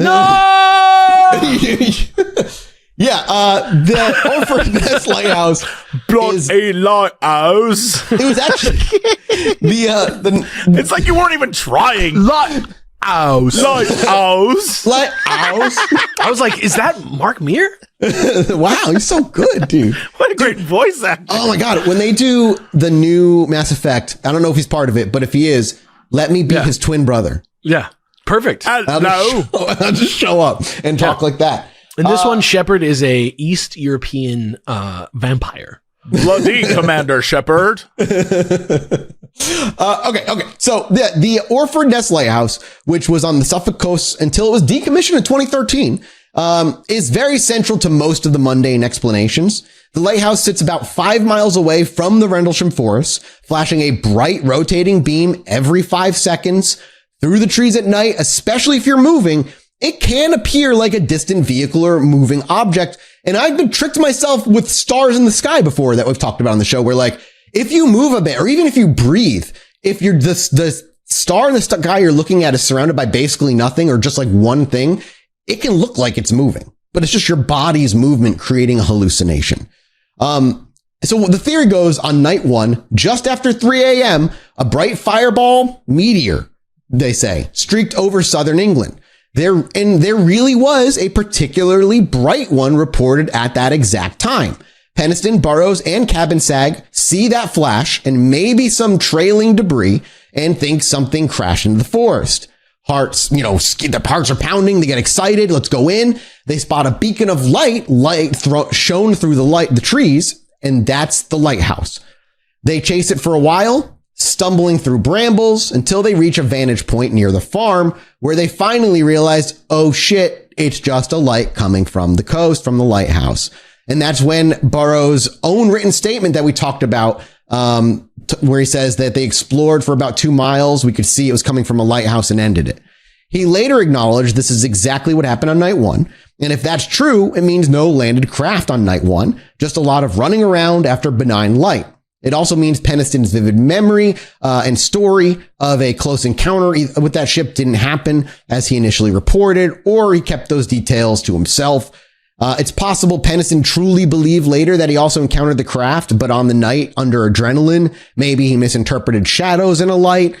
Let's be honest, the human mind is funny and memories can be warped and changed. I'll tell you again the story of that thing crouched on the fence that I stared at for an hour before I investigated it. Yeah, exactly. Or he could have had it's possible he had a separate experience away from Burroughs and Cabinsag, but there's zero mention of that. Now on the next night of event, when Halt went out, guess what he noted in his tape? At one point, he sees a flashing light and he says it's maybe 5 to 10 degrees off the horizon, which we heard in the last week. It's right off the horizon and it flashes from time to time. And he even says it's star-like. It's probably a lighthouse. And you can hear him and others debating this on the record. Literally, they're thinking about it. You know what I mean? Right. They're literally, that's what I was going to say is while a lot of people point to that, they recognize it. They understand. You can hear them working it out. Despite this, though, and despite that, Halt still was adamant that they hadn't been chasing a lighthouse, saying he said we could see the lighthouse. The things we saw was not that. It was something else. That kind of refutes it, right? Yeah. Well, then you have skeptics like astronomer Ian Ridpath, who have constructed the scenario from Halt's position in the forest. The flashing he saw was in fact in the exact line of sight of the Orford Nest lighthouse, saying that no, he's wrong about him saying he knew what the lighthouse was. He's seeing the lighthouse. He says the timing of the flashes matched, and his description of a red sun-like light that moved about and pulsed could match the lighthouse beam appearing and disappearing behind the trees as he moved. Ridpath and others also noted that the terrain was slightly elevated toward the coast, meaning the lighthouse, though miles away, could appear at about eye level from deep in the forest, giving the illusion of something moving through the trees. But a key thing, out of nervous excitement, even Halt's men could have started interpreting the periodic flashes as a moving object when in fact the movement was them or the branches swaying. This is again, I mentioned before, this is a known psychological effect in night sightings. Your brain can make a fixed light appear to dart when you're amped up or on the move or looking at something and you don't really understand it. But if you know what you're looking at, you can kind of also know what you're looking at. What about the starlight objects in the sky that Halt reported then? Well, astronomers say were exactly that. They were just stars. In particular, the brightest star Sirius was low on the horizon to the south that night, and it's often reported as a UFO because it twinkles in colors when the near horizon, when it's near the horizon. And we saw this when the drone sighting started happening. A ton of people started posting videos of weird lights in the sky, and the number of times I saw someone post Sirius or Venus or Mars because it's orange and it's not a star was infinite, and people still do it. So yes, this does happen often. Whether these guys would know that or not, I don't know. It's a feasible explanation, I think. Hall described one star-like object to the south that hovered for 2 to 3 hours and it beamed down a stream of light now and then. Sirius does hang around in that one spot for a long time. It's fixed in the sky relative to Earth's rotation, and it can appear to flash or send occasional rays, likely an optical illusion of the clouds. Now, I've seen it flicker. I've never seen that fucker send down a beam ray to my yard or ever. And I've seen that star every goddamn night I go look at the stars. So I don't know about that, but I definitely have seen it flash and flicker around like it's bizarre. It's just how it, again, it's the interaction of the atmosphere, and it does make it look weird. The northern objects could have been bright stars or planets like Vega or Deneb, which were up at that time. And to an excited observer, a star that's twinkling can look like it's moving in sharp angular movements. Racing through the air, though? Racing through the air. Yeah, I don't know if that's how it looked. To me, like that's the thing. If you listen to the tape, he says things like, it's moving. Oh, there it goes. It's on the other side. Oh, it's coming toward us. Oh, it's absolutely coming toward us. Oh, now it's hovering and now it's leaving. Like I've seen stars and thought they were moving. Yeah. Before, but like, it looks like it's more like when you're like, remember that time I was telling you I was laying in bed with my wife and we were like looking out the window that was like above us and we could see something that looked like it was moving. That's the characteristic of, like I was laying in one place and I could see it the whole time. Right. And that's how I feel too. Like, and this is not to say some of the things they might be seeing might be these things too. And they are mixing up a couple things. It's just the audio of when like, in a lot of it, these things moving around them and coming close and pulling away and shit. That doesn't sound like a star in the sky or just like a beam from a lighthouse. Regardless, we'll keep moving through this because there's other stuff as Halt, because remember Halt's memo really quickly about that. I know you want to move on, but like, no, please. One of the things I think about all the time when I think about people talking about moving lights and seeing things in the sky is I don't think people, and this isn't poo-pooing it, but it's just something to think about. I don't think people understand how much your head moves. Oh, yeah. So you may think vibrating. You're still, but like all you got to do is watch any footage of someone playing anything in VR. Their camera is constantly moving, even if they're trying their hardest not to move, because you just micro move. And I can imagine there's a possibility that when you think you see stuff moving, really, it's just you. Like 100% slightly moving a little bit. I don't know. I have no scientific knowledge of it, but like it seems. No, it happens to me every single night. It's a real thing. Literally just your breathing, your own body, the way, like you said, your head moves. Like it creates an illusion of them. They don't like, they look like they're moving like weird little like sharp ding, like move around, but they never go super far from like a center point.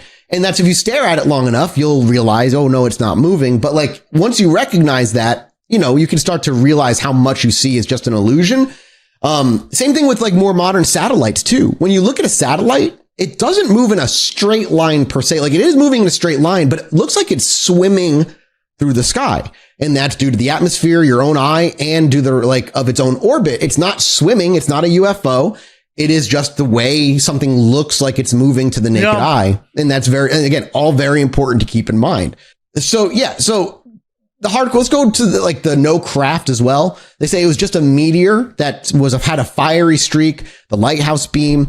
At its most basic, the case comes down to the misinterpretation of a series of nocturnal lights, a fireball, a lighthouse, and some stars, writes Robert Schaefer, which summarizes Ridpath's analysis, essentially.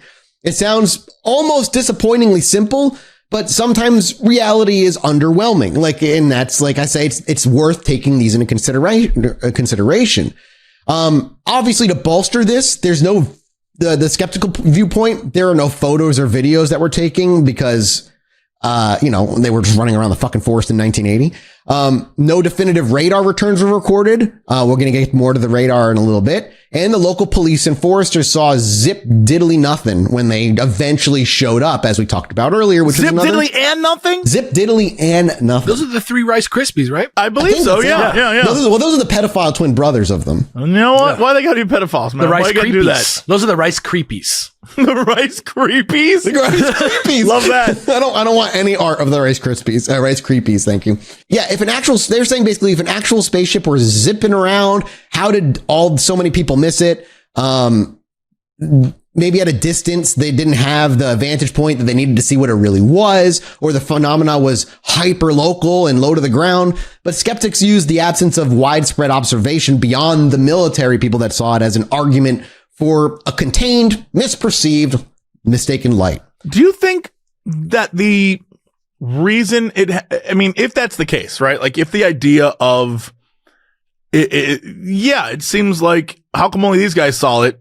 Do you think the reason why stories like this have more credence and credibility is just because the military is attached? Oh, I think, yeah. That's Like what they're just like, well, it must be real because the military wrote a letter about it. And that gets to the crux of the difficulty. I agree. Yes, it's called an appeal to authority, right? People say it must be real because of this. And yeah, I'm definitely guilty of having done that in the past. I try to be better about it now. But the real thing when you do like deep research into something like this, you realize the reality is it's a really messy middle ground. Like there is weird shit that was classified that didn't come out till decades later. Dude didn't get his medical benefits till decades later. They said this one thing, but then they say this other thing. And like the only way to find the truth is via getting the actual paperwork. And as you even saw in the memo, it's not even fully decensored. There's a ton that's redacted in there. And so you appeal to authority, but the problem is the authority is filled with people on both ends. And so, you know, for instance, like when Grush in a modern day comes out and you're like, well, Grush has all of these things that would indicate him as being at least honest about what he was doing with his work. But then other people in government say, no, he wasn't. And now you have people saying on one hand, well, he was doing this. The government justifies him. While then looking at the other guy and saying he's for the government. We can't trust him. Right. Yes. Like, and that's the problem. So that's why the paperwork is the only fucking way to figure out or get an idea of what might be the truth, because that's where the reality is. And I don't really know. I personally don't know how to address that, like as just like a talking point, because I mean, it's a like I don't want to say hypocrisy, but it's the idea that but it is in a way, the government is covering it up and the authority on it being true. Who was in the government when it happened. Yeah. Yeah. And it's like, well, it can't be both, right? But somehow that's where we're at. We're like right in the middle. It gets down to the compartmentalization. The top brass who don't communicate with the lower brass who saw the event say this happened and don't talk to them and just constantly say it didn't happen. While they said we witnessed it, it did happen. We reported it. Here's as much as we're willing to say as fact. Yeah, because they're still on duty. They can get in trouble for breaching classifications, which could send them to jail. They don't want to lose their you don't want to lose your paycheck. If maybe you don't go to jail, maybe you're just let go. You don't want to lose your paycheck. You have a life to live still. You're in the 80s. It's like you coming forward isn't going to blow the top off of it. Like it's just, there's a lot of context to keep in mind that makes it so much more nuanced than I think people wish it were. Peniston and Halt, to their credit, also scoffed at the lighthouse theory. Literally Halt saying, quote, "We could see the lighthouse off to the side. We were tracking something else," which holds true in the audio. Like tracking, yeah. Yeah. And indeed, not everything can be attributed to the lighthouse. For instance, Halt's tape does record something that sounds like an object flying overhead at one point, in the eerie beam that is reportedly coming down near them, which a lighthouse can't do, nor can a star. Skeptics reply that maybe Halt and company got freaked out by the lighthouse and started imagining or embellishing things. But now we're just going into, okay, well, if they're imagining things, then they could imagine anything, I guess. There's no way that now you have as much evidence as they do of a ship being there. Or you have less evidence of them than they do of a ship having landed. How many days was it after the fact that they actually wrote the report? 2.5 weeks is when Halt wrote the report. January 13th is when the report was. And then the MOD didn't even address the report till another couple weeks after that. I mean, I feel personally that if you were if you screwed up and it was a lighthouse, you had 2.5 weeks to be like, it was the lighthouse. Right. All of them had 2.5 weeks. Any of them could have said that. Even if it wasn't, and they were told, it's the lighthouse, just say it's the lighthouse. Even if you personally didn't want to accept that it was something that you couldn't explain, you could convince yourself. Right. Yeah, you had the time, and I feel like that's probably an indication that there was something, it wasn't the lighthouse. Yeah, I would imagine they weren't out in the woods running around in the middle of December being like, let's go fucking chase the lighthouse around. It's cold, I imagine, as fuck at that time, and And also, if the lighthouse is still the lighthouse, if you run towards the lighthouse, eventually you'll just see the lighthouse. You will just see the lighthouse. Yes, you will eventually chase that's just how that shit works. Exactly. If it's still there, the whole point is you'll be able to see it anywhere, and you could go directly towards it. But the whole idea is if you're in a boat, you avoid it. I get it. I understand. The same thing with a star. It's just weird. If you're chasing a star around, you're eventually going to realize, oh, it's not actually moving. It's a star. Why are we running around the woods? That's why. Yeah, So, I think that's interesting that they would say it's a lighthouse, because of all the explanations, seems the stupidest. And then astronomers got involved and everything. It's just they're trying to disprove. Now, to the next part where that people clamp onto, the binary code. And this is another one where I'm like, I don't believe that shit at all. I don't either. I'm just like, my question is like, why? Why did you do this? Like, but let's get into it. So yeah, one of the strangest twists in the story emerged 30 years after it all happened. In 2010, Jim Peniston revealed something he claims he kept mostly a secret. That when he touched the unknown craft on night 1, he received a downloaded message. Not a verbal one, but a telepathic download of nothing but ones and zeros that implanted into his mind. He then felt compelled to write down those digits, which he did in his notebooks. 6 pages worth of binary code, in fact. Years later, those binary sequences were translated to ASCII, the code, the computers use now, and turned out it spelled a message in English, plus a list of geographic coordinates, boys. And I bet you could guess at least 1 or 2 of them. Like Bermuda Triangle and stuff? Like Roswell, New Mexico? Yeah, here we'll get into it. Here we go. Yeah. The message said, apparently, I'm going to copy paste it because it's like, I am unsure of what some of these are supposed to say because it's not complete. But it says, exploration of humanity. 40th. CTR, which some think is likely continuous, for planetary advan. And then it just ends. Planetary Ativan? Yeah, advan, planetary advan. Okay. It seems incomplete. Appears to mean continuous for planetary advancement, likely. It also cryptically says in there, eyes of your eyes. We don't know what that means. And lists 7 locations around the globe by longitude and latitude. These coordinates correspond to the following places: the pyramids at Giza. Sure, of course. Why not? The Nazca Lines in Peru. Yep. Right. This guy read some books. Random location in Sedona, Arizona. A spot in Greece. Another in China. One in Belize. And intriguingly, one in the middle of the Atlantic Ocean. Bermuda Triangle? No. Which some, though, is the legendary, they think this is the location of the legendary High Brasil, Hybrasil, which is a mythical creature from Celtic lore, which I can't remember if we covered. We may have. I vaguely recognize the name, right? Because it has the word high in it, but that's the best I got. Yeah, that's all I got too. And it also gave a date or a supposed date. It listed a number that some interpret as a date, 8100.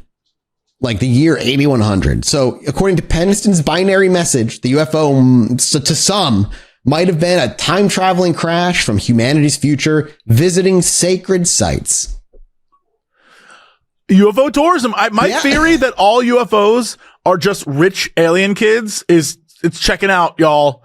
I think I'm onto something. Have you read that little short story, The Egg, before? No. The Egg? It's like the cosmic egg thing. It's only like a page. It's short. I forget who writes it. Maybe Andy Weir. I can't remember. But it's like you die, and then you find out that every being on Earth ever across all of time, every human was a reincarnation of yourself, and that you reincarnate across time until you have lived the life of every person on Earth. And then when you die, the last time you ascend, and that the whole universe was made for you to ascend to become a god, similar to the other gods, and that the UFOs are like them kind of watching us. Yeah, in a way. Yeah, it's an interesting take on like the universal consciousness theory, essentially. Yeah, so you're telling me that I'm both of you? Yeah, man. Yeah, I mean, it's a short story. How have you not picked any of that up since any of the stuff we've talked about? I feel like hold on now. Dude, do mushrooms that and you'll explains learn. why I'm so sexually attracted to myself. I feel like me too. You should have like maybe you did all 3 of us like really separate from each other in your time, because like why would you do this 3 times? Right? Yeah, right. Wait, but then who's everyone else? You. We're everybody. You have to live at the same time. I'm everyone. Yeah, because time is only linear in our perspective. You're getting reincarnated at the end of each life. So I'm both of you right now talking to me right now, who is me, but also you. You were also this is drugs. You were also peasant girl. You were also this is like half of UFO theory. Not this exact reincarnation thing, but just the thing that we're all the same. Yeah, but I just don't know. I just don't remember being you. Or I'm not you yet. Eastern you might not have been me. Yeah, ancient. That pulls from. That story pulls from like ancient Eastern religion stuff too. Like, it's but why? But you learn nothing from me. No, I didn't learn experiencing each other is the learning. It's just having the experience. But like, what if I don't want to experience? Well, that's something you learned about yourself. You're the god. Part of you doesn't want to experience this. This was made for you. Yeah. But then also, I'm a warmonger. Unfortunately. Yeah. And porn star. Yeah. Yeah. You were Hitler, and you were Jesus, and you were mass Lincoln. murderer. Yeah. Unfortunately, yes. And president. Yeah, and every single person that you mass murdered. Damn, dude. And we're the last person I really taught myself a lesson. Yeah, really did. I taught myself a lesson. I really killed myself a whole bunch throughout history. It was crazy. So this binary code shit is something that skeptics rightfully love, because this is like the exact kind of convoluted, like Dan Brown-esque thing that somebody would make up after the fact of this shit. And Peniston never mentioned any binary code or telepathy in the 80s in his reports, in his debriefings, not in his official statement, not to Halt, not to investigators who interviewed him in the 90s. He says he was in his defense, I guess, or what he says is that he was afraid to, or that it only came out later under hypnosis that he underwent in the 90s. We all know how we feel about hypnosis. So, I don't know. It wasn't until a TV show in 2010 that Peniston publicly unveiled the notebook ones and zeros. And critics like Ann Ridpath and Robert Schaefer have pointed out glaring issues. First, the binary message uses modern ASCII encoding, which wouldn't be common knowledge in 1980, especially not to an Air Force cop. If beings from 8100 wanted to communicate, why on earth use binary English and include a random mix of ancient sites and a mythical island? It just reads like sci-fi novel plot, or just like one of Alex's internet conspiracy mashup episodes. I'm merely the messenger. Yeah. Ridpath also dryly noted that if these were future time travelers, they apparently run Windows, since ASCII is a computing standard for fucking Windows and the technology just never got better. Maybe that's, they were on vacation and he's like, oh, dude, I forgot to bring my future laptop. Oh, we'll pick something I up. thought you were going to say it's like when you go to like the Amish and live their life for a little bit. So you try to restrict yourself to the technology of the time. No way. I bring a phone. You'd bring a phone, drop I bring a phone to the Amish and really just like mess with them. They kick me out so quick. They're like, get out of here. The problem with like getting kicked out is they're going to kick you out on Earth. Nobody wants to live on Earth and you're going to be stuck here forever. So I wouldn't fuck with the alien laws of like not bringing a phone. That sounds real. You know what would be more fucked up for the Amish than like a phone is like that like vibrating knife that like carves a turkey really well or some shit like that. Oh shit. That probably like they'd probably blow their mind. Dude, it's all right. It's rules. Well, it's fine because like to them we're all just going to burn in hell and they're the only ones that are going to get to heaven anyway. So hey, I mean, might as well honestly, enjoy it. To each their own. Yeah. Yeah. Bless. Even like other fellow witnesses, by the way, have their doubts about this shit. John Burroughs, the man who was with him when he went to go see the ship, has been polite, but clearly doesn't fully embrace Peniston's binary story. And like I said, Nick Pope, while including in the book, took that kind of diplomatic step back and said it was mostly just Jim's story. Schaefer, the Schaefer we talked about a minute ago, in Skeptical Inquirer, quipped that each year a witness adds a crazy new claim, making the story fish that got bigger and bigger. And the binary code was a crowning achievement of that. To him, it proved all of it was fake. On top of that, hypnosis sessions, bro. They're the ones that introduced these wild notions. Burroughs, under hypnosis, apparently talked about possibly being abducted by the craft for a brief period, and that Peniston was taken too, but they had missing time. There was even a suggestion that other base personnel saw Burroughs and Peniston being levitated into a light. And if you think this is starting to sound like fodder, you're right. These details didn't come out until a bunch of years later and are impossible to verify. They have the characteristic of like just classic UFO movie stuff, but were never part of not only the original story, but none of the original evidence. And why did Peniston add all this? I don't know. Because I do think something weird happened that night. It's like there's a lot of evidence that shows something weird happened that night. Why Peniston 30 years later thought like to do this. And even if he's honest and it was binary code and he wrote it 30 years ago, do you truly think coming forward 30 years later is like going to work? Moreover, it came out in hypnosis, man. Why? You're not helping your own credibility moving forward. Like, good God. I don't think that's like legit at all, right? No, I don't either. It's when wild. did he announce this? 30 years later. But like what? 90s. No, not So 90s. no. 2010. So basically, like, just really quickly looking, because I was like, okay, he writes books. He has books. There are two that I see, and one is from, it looks like 2014, and one's from 2019. For what? For books on what? Literally, Penniston has one, Encounter in Rendlesham Forest, that appears to be from 20. Oh God, I did have the date. It was 2014, I think, was that one. And then his other one that's literally like the Enigma. That one is 2019. Yeah, October 16th, 2019. And so it's just interesting that these seem to do the run up to his books. Yeah, no, yeah, agreed. It's very April bizarre. 15th, 2014 was the first book, and 2019 was the second. Yeah, and that's agreed. Like that's pretty much how everybody kind of looks at it too. I think is like, it's weird. It's happening at a time, like you said, where books are starting. He's starting to come out with books. His first book would come out in like 2015 or whatever, like 2014 or whatever, as you said. But that first one he made with Pope.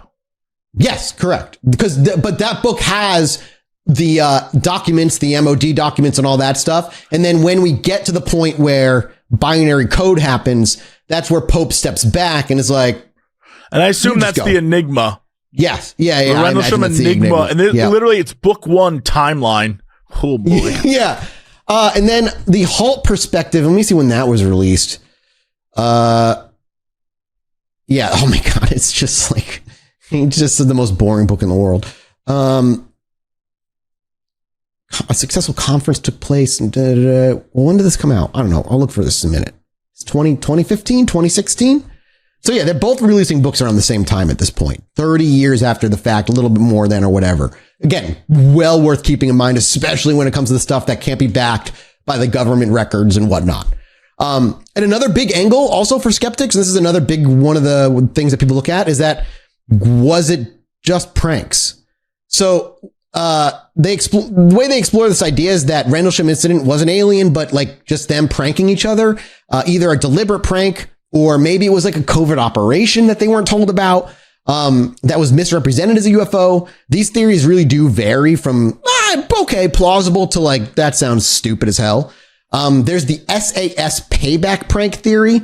This one came out around 2018. I believe this immediately. Immediately believe this. And this came from courtesy of Dr. David Clark, who's a UK researcher who often takes a skeptical position on these things. He cited unnamed British special forces claiming that the whole affair was a practical joke by the SAS played on the US Air Force. The story goes that a few months before, in August of 1980, an SAS troop parachuted into RAF Woodbridge as a test of base security. This was something SAS apparently did to test and infiltrate NATO bases. But the Americans had recently upgraded their radar and caught them. The SAS men were hauled in, interrogated harshly, and even reportedly beat up a little bit, with the U.S. personnel mocking them as unidentified aliens, which the Brits must have loved. The SAS, being proud as well as themselves, decided to get revenge for this treatment and the aliens jibe. So fast forward to a few months later, and they set up an elaborate hoax. According to again, this is an anonymous source that is supposedly one of the SAS people. They rigged lights, flares, and even black helium balloons with remote controlled kites to carry materials that would mimic a UFO. They used the forest as a stage, flashing lights, maybe dangling something that looked like a spacecraft, and generally just trying to mess with the security patrols. They basically played into the USAF's expectations, since UFO fever was somewhat in the zeitgeist, And those guys had just called them aliens a few months back, supposedly. And the SAS gave them aliens as they requested. The first night, maybe they started with some flares and lights moving through the trees. And then the next time when Halt came out, they pulled all the stops out. Hovering array of lights that projected beams. The SAS sources allegedly said it was meant to be a bit of fun on a cold night and that they had no idea it would blow up like it did. Once Halt sent that memo up and the Americans got all serious, some senior folk in London realized, oh, oops, this was probably our guys messing with them. Just bury it. And according to the story, high-level officials had a quiet word with the USAF commanders to assure them there was no intrusion, thus explaining why both governments quickly shut the case down. This for them essentially would save face on all sides. The US didn't have to admit they got bamboozled by their UK friends, and the UK didn't have to admit that their elite troops were playing with balloons on Christmas and messing with the US forces, and officially it could remain a mystery or non-event. That's a crazy story to me with all the shit that was involved with the balloons and stuff. Like they wouldn't have seen them in the forest as they're running around the forest. They wouldn't have heard their footsteps if they were there. And this is all based on an anonymous SAS insider, which means we literally have to take it on trust as much as we would take a UFO person who has no evidence on trust. And again, some elements are plausible. It would explain lack of official concern. It would also explain some physical things. Flares can often account for floating lights. If there were actually helium balloons with lights, they could appear like an orb that moved or exploded, according to Warren. But I already say I don't think Warren's story is real. But as the SAS theory also has holes. It assumes an incredible level of coordination and risk. If U.S. armed guards freaked out, they might have been opened fire on if they heard or saw people that they didn't recognize in like restricted territory. Also, tech in 1980 for remote controlled balloons or drones wasn't like mega advanced, though the SAS were resourceful. Don't get me wrong. Could they really carry out this hoax over the course of 2 nights without the Americans realizing there are people around, that there's like objects in the sky? Base. It just feels like the exact thing that the base is there to like not let occur. Yeah. And they're running around the woods and they never hurt anybody. Right. Like it makes, if you take a moment and just think about it, it doesn't really make sense. While it's entertaining, like it's a funny thought to have them running around the woods with balloons and flares. Wouldn't they hear the flare gun go off? Like, anyway, like it's a funny thought, but like it's kind of weird. And remember, there's only 200 yards of woods between the two bases where the event happened. So it would have had to have been within that area. It's fucking bizarre. Anyway, then there's the classified craft or test theory. Which is maybe that an experimental craft, government, or drone in the 80s was being tested near the bases, which became the focus of the sightings. Could the U.S. have been secretly flying something out of RAF Woodbridge? Maybe it was a stealth helicopter that was like deployed to see what happened. For instance, a remote controlled VTOL craft, vertical takeoff and landing with lights, and would appear like a UFO. If it were a black project, meaning one that no one would be privy to except for those in it, even the security personnel might not know, causing them to react like they did. And in the late 1970s and 80s, did see some advanced projects like early stealth planes. The F-117 Nighthawk was around in 1980, though operational testing for that was in Nevada, not England. Then there was also rumors of a prototype remote drone or some plasma-inducing device that would simulate some weird shit, but I couldn't find any paperwork on that supposed rumor. And one specific idea was that maybe there was a satellite crash or there was a satellite re-entry and a team was sent to recover it, hence the lights, activity, but nothing about these things is documented in any of these regards, and no debris was ever found. It was just indentations. There was no debris. It's also possible that some maybe equipment malfunction or maybe an internal prank on the base was doing it. There's a story of Sergeant Kevin Condy, who was at Bentwaters in 1980, who admitted that around that time frame, he once drove a security patrol vehicle around with the roof lights flashing and a spotlight in a foggy night to scare a newbie guard, which could be looked like a UFO in the woods, I suppose. He said he even was making weird noises over the loudspeaker to freak the guy out. Condy thought maybe this prank could have been contributing to the legend of the time if the timing matched. But upon looking into it further, it doesn't seem like his prank took place in the same date. It seems like, from what I could find, it happened earlier 1980. Like it wasn't in December. But this is like, these are the dominating theories.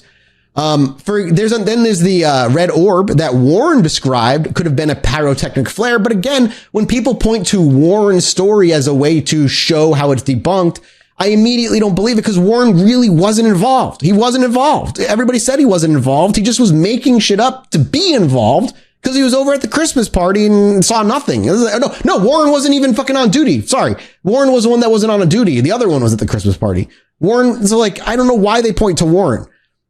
Skeptics generally find that the natural explanation of lights and stars are the most convincing one, but that's about as convincing as the skeptics have for what these could be to try to explain everything we have, even the disparate pieces of evidence. There's not enough that can wholly explain it all. One thing that gives skeptics ammo too is how messy the timeline is. Beyond like the lights thing, the other thing is just like them writing the dates wrong. Coupled together, that alone is like where their main crux of their argument is. Obviously, they also talk about the credibility of Warren and all them. But again, anybody who takes Warren seriously and hasn't done their research, because it just was not, it wasn't fucking there. So I don't know. I get frustrated about that shit.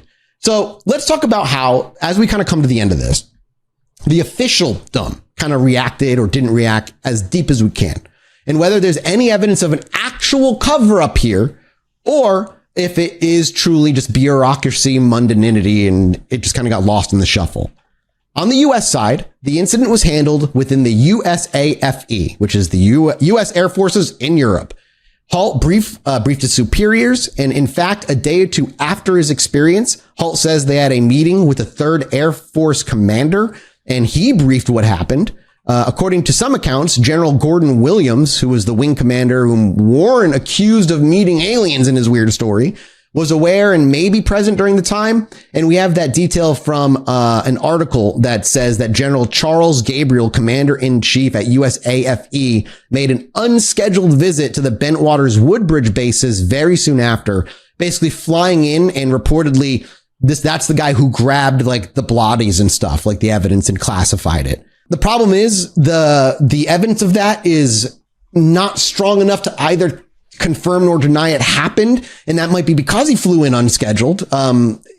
Gabriel later became Air Force Chief of Staff in the 80s, which is a very high profile figure. And this, if he did go and collect those things, now that he was in charge, they certainly weren't going to come out. And Halt was then instructed that since this happened off base in a British forest, it was also a British matter, which we briefly touched on in the first episode. Hence his memo to the Ministry of Defense. And after that, the U.S. essentially went dark on it. If there were internal USAF reports, they never surfaced. Researchers FOIA'd the USAF for any logs or communication aside from Halt's memo, which was obtained via the Brits, not via US. Nothing came out. This fuels kind of both sides of the argument and ends up being kind of like a not worthy talking point. Witnesses like Peniston and Burroughs have said they were debriefed aggressively immediately after.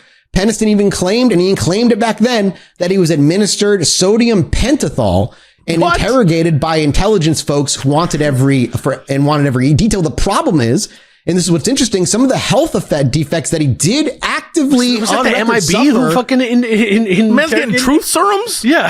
So like some of the Agent K came in and gave him his medical documents show some of the things he was suffering are known side effects of having been given such a thing or of having ingested it. I guess they would shoot you up with it. I don't know how it's given to you. Yeah, I've seen enough movies to know. Yeah. And then you get beat up a bunch.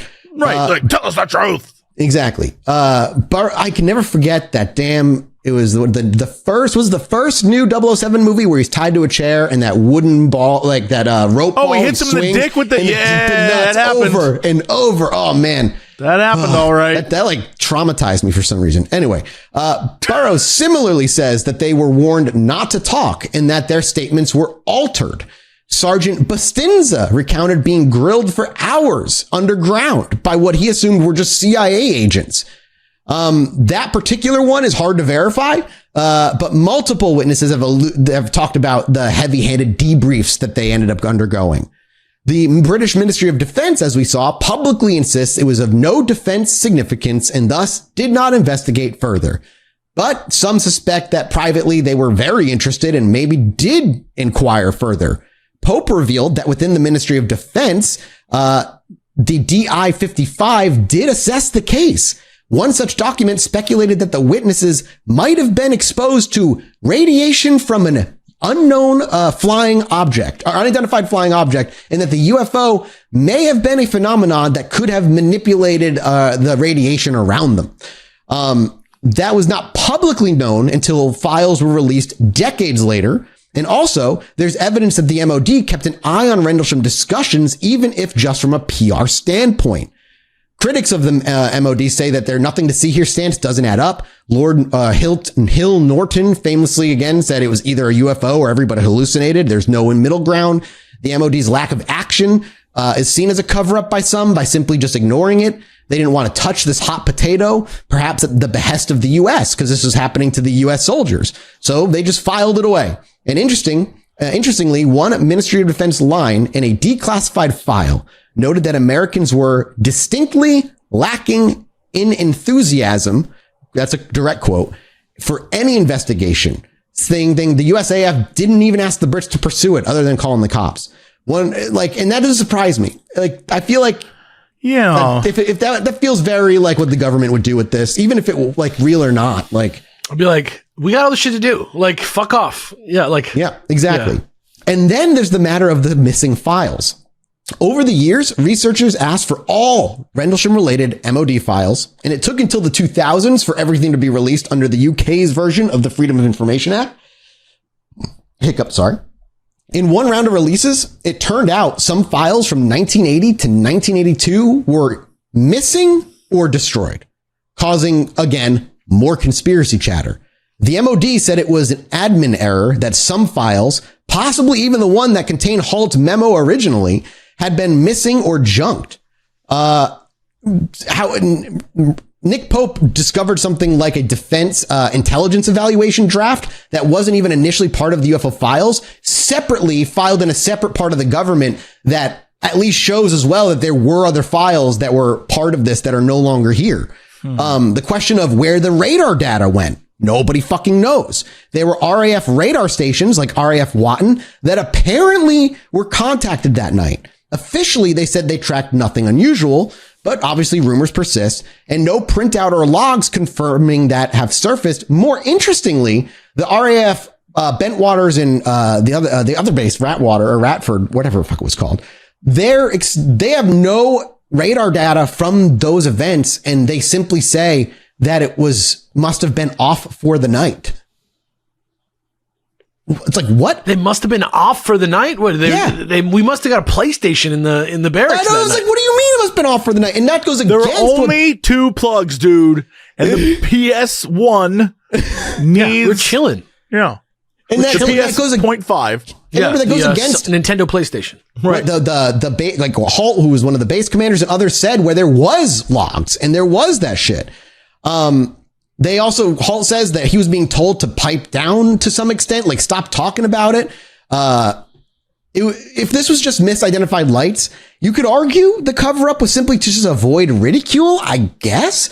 The USAF might not want to advertise that a bunch of their guys chased the lighthouse. In the 80s, that makes sense, Yeah, but again, if they specifically mentioned the lighthouse, and I don't know if that really holds water for me. Whatever the case, the lack of any official conclusion just leaves things wide open for both sides to just run. Isn't it? Yeah.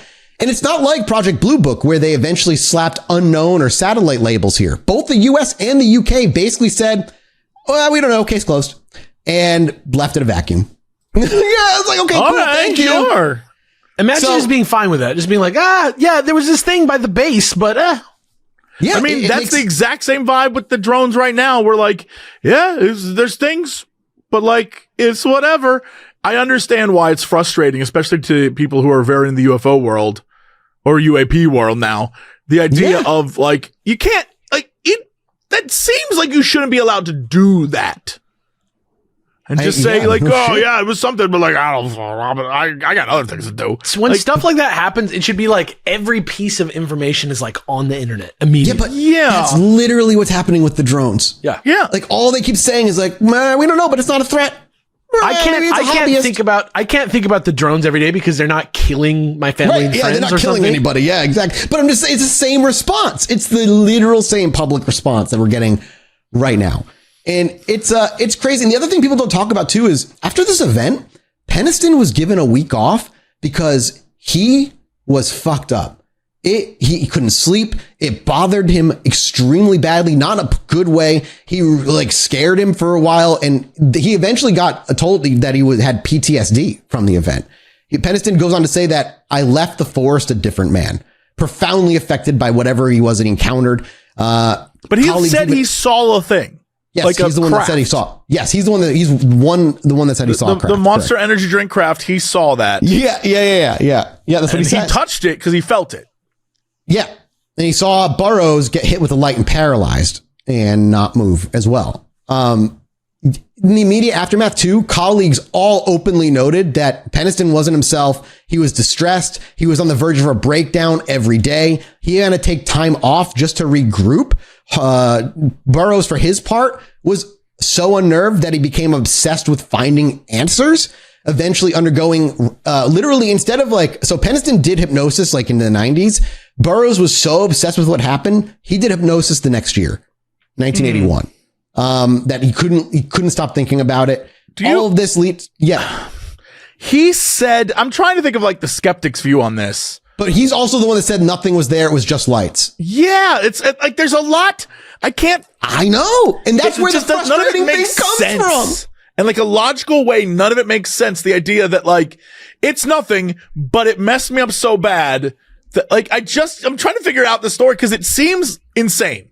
I'm not trying to put this on this man at all. Like, I genuinely if he believes it's nothing too, but I wonder if the hypnosis or therapy helped him frame it as whatever it was he could handle. But yeah, that's exactly my frustration too, is and Rendlesham is so muddy. It's so fucking muddy. It has that unreliable narrator vibe. I don't trust anyone involved because every story's different. It just kind of feels like sus now. It just feels like the whole, maybe nothing happened. You know what I mean? But then it's so wild. But then there's all these other things that make it seem like something happened. Of course I know something happened. The audio. No, I know, but that's exactly the point. But I'm also with you. Maybe nothing did happen. There's no through line in this plot. From here 30 years later down the line, it's fuck, man. It's a perfect example. Even the most documented, the one that we did, where we got the Schlorp joke from. Sure. God. Where the guy's pants came off, where the alien ship grabbed his pants and there's forensic evidence. It's unless there's look at a murder, right? Forget the fact that confirming yes or no, the UFO case is going to prove that aliens are real. Forget about that part, right? Just imagine UFOs are normal and you ask yourself, did you see a UFO? Forensically, even if you get to a murder, we still have to have a court of law today for murders because there's no way to definitively prove that somebody killed someone if you didn't see it or it's recorded or whatever. And so even when it's audio of someone being murdered, even if you have the audio, I guess it's true. Because audio, I could say, Mathis, you're killing me right now. It doesn't mean Jesse, you killed me. I'm not. Yeah. I could say, so dark, the con of man, but you won't. Right. I wouldn't know what that was unless I leave knew a puzzle trail. Yeah. I had to change the letters around. Yeah. Right. So and I had longer hair. Yeah. Really good haircut. Yeah. But you're actually, Mathis, you're the closest to the true Langdon look right now. But that's what I mean is it is frustrating that UFO cases are never proven, but nobody proved what happened with Casey Anthony. You know what I mean? She's TikTok now. Yeah, that's what I'm saying. She's out there doing fine and she killed her daughter probably. Right? Definitely probably. I'm just saying, I can't say that she did because it's illegal because when allegedly, when the court did it, they found that she's fine. Right? So that's what I'm saying. It's in that case, is that a government cover up? Do you know that case? What? Yes. Oh no, dude. That she had a Firefox. The reason they didn't do it because they didn't know what Firefox was, and she literally best way to suffocate child searched. Oh, in you're Firefox talking about Casey Anthony. Yeah. Like that's what I'm saying. Like, is that a government cover up when she's found to be not guilty of murder? No, it's incompetence. It's not incompetence. Even it's just the law. It's just reality. It's the rule of law. Yeah. And not just the rule of law, just the rule of physics and reality. Sometimes people get off. If the evidence is not there, your job is to find evidence. Exactly. But with UFO cases, the government won't even give it that. They're like, no, shh. Think about all the people that get killed and murdered and whatever, and there's not a giant news story about it. Right? Exactly. Every day. I'm just saying, and when it comes forensically, it's not that weird that we don't have a definitive answer. That's all. Sure, yeah. And what's crazy about this, the fact that they had true psychological tolls on themselves, we're basically, if they're going to believe the skeptics, we're basically saying they gave themselves PTSD over a distant lighthouse they got confused about. I mean, the weird thing is, going back to Alex's murder analogy there, the idea of if Mathis, let's say Alex and I walk into the forest and we see your dead body, and I go over and I touch your dead body, and then we go back and report we saw Mathis's dead body. And the next day, everyone goes out. Do I look good? And no one finds your dead body. And more importantly, on that next day, everyone sees something different when we go. That's what this, it's not just, oh, this is weird. It's it's a combination. It's a combination well-documented murder, missing hiker, missile attack type scenario, and there's way too much going on. There's no evidence. There's no missile hit anything. It's just even if it did really happen and aliens are real and everybody did their job right, it's still unlikely that the government would be it's definitely a UFO. And I don't think it would, even good investigators would still have to be it seems like it was something. I don't know. I don't think it's that frustrating. I think it's better to focus on how convincing it is. I just don't think it's I don't know that any of it's convincing because I just mean in general. So muddy. I just mean in general. Yeah. I just think the idea of what it is, it's an interesting story and it's fascinating. But at the end of the day, I'm there's way too many people with too many points of view and none of it tracks in a way that's here's something everyone agreed upon. Right. Even the date at one point was not agreed to. You know what I mean? Even though he said it was a mistake, nothing tracks in this. Yeah. And I understand why, if you are very conspiracy minded, you would be cover up. I get it. I get that. It feels like something's off about it, but I think not to mention the fact that the government does in fact cover shit up. Sure. Fucking time. Yeah. But it feels like there's layers to this that are obfuscation on obfuscation. And I don't think it's purposeful. I think it's just there were a lot of people, a lot of different things, a lot of time has passed, there's just so much going on that I don't know if any of it's reliable at all. And let me even throw some more in there for you. So John Burroughs, not Peniston, is the one that developed the medical issues. Remember, and Burroughs is the one that said that was not the one that touched the craft. And he ended up not only having a whole list of more minor things, but a really serious heart problem where the doctors told him was being caused by radiation, poisoning.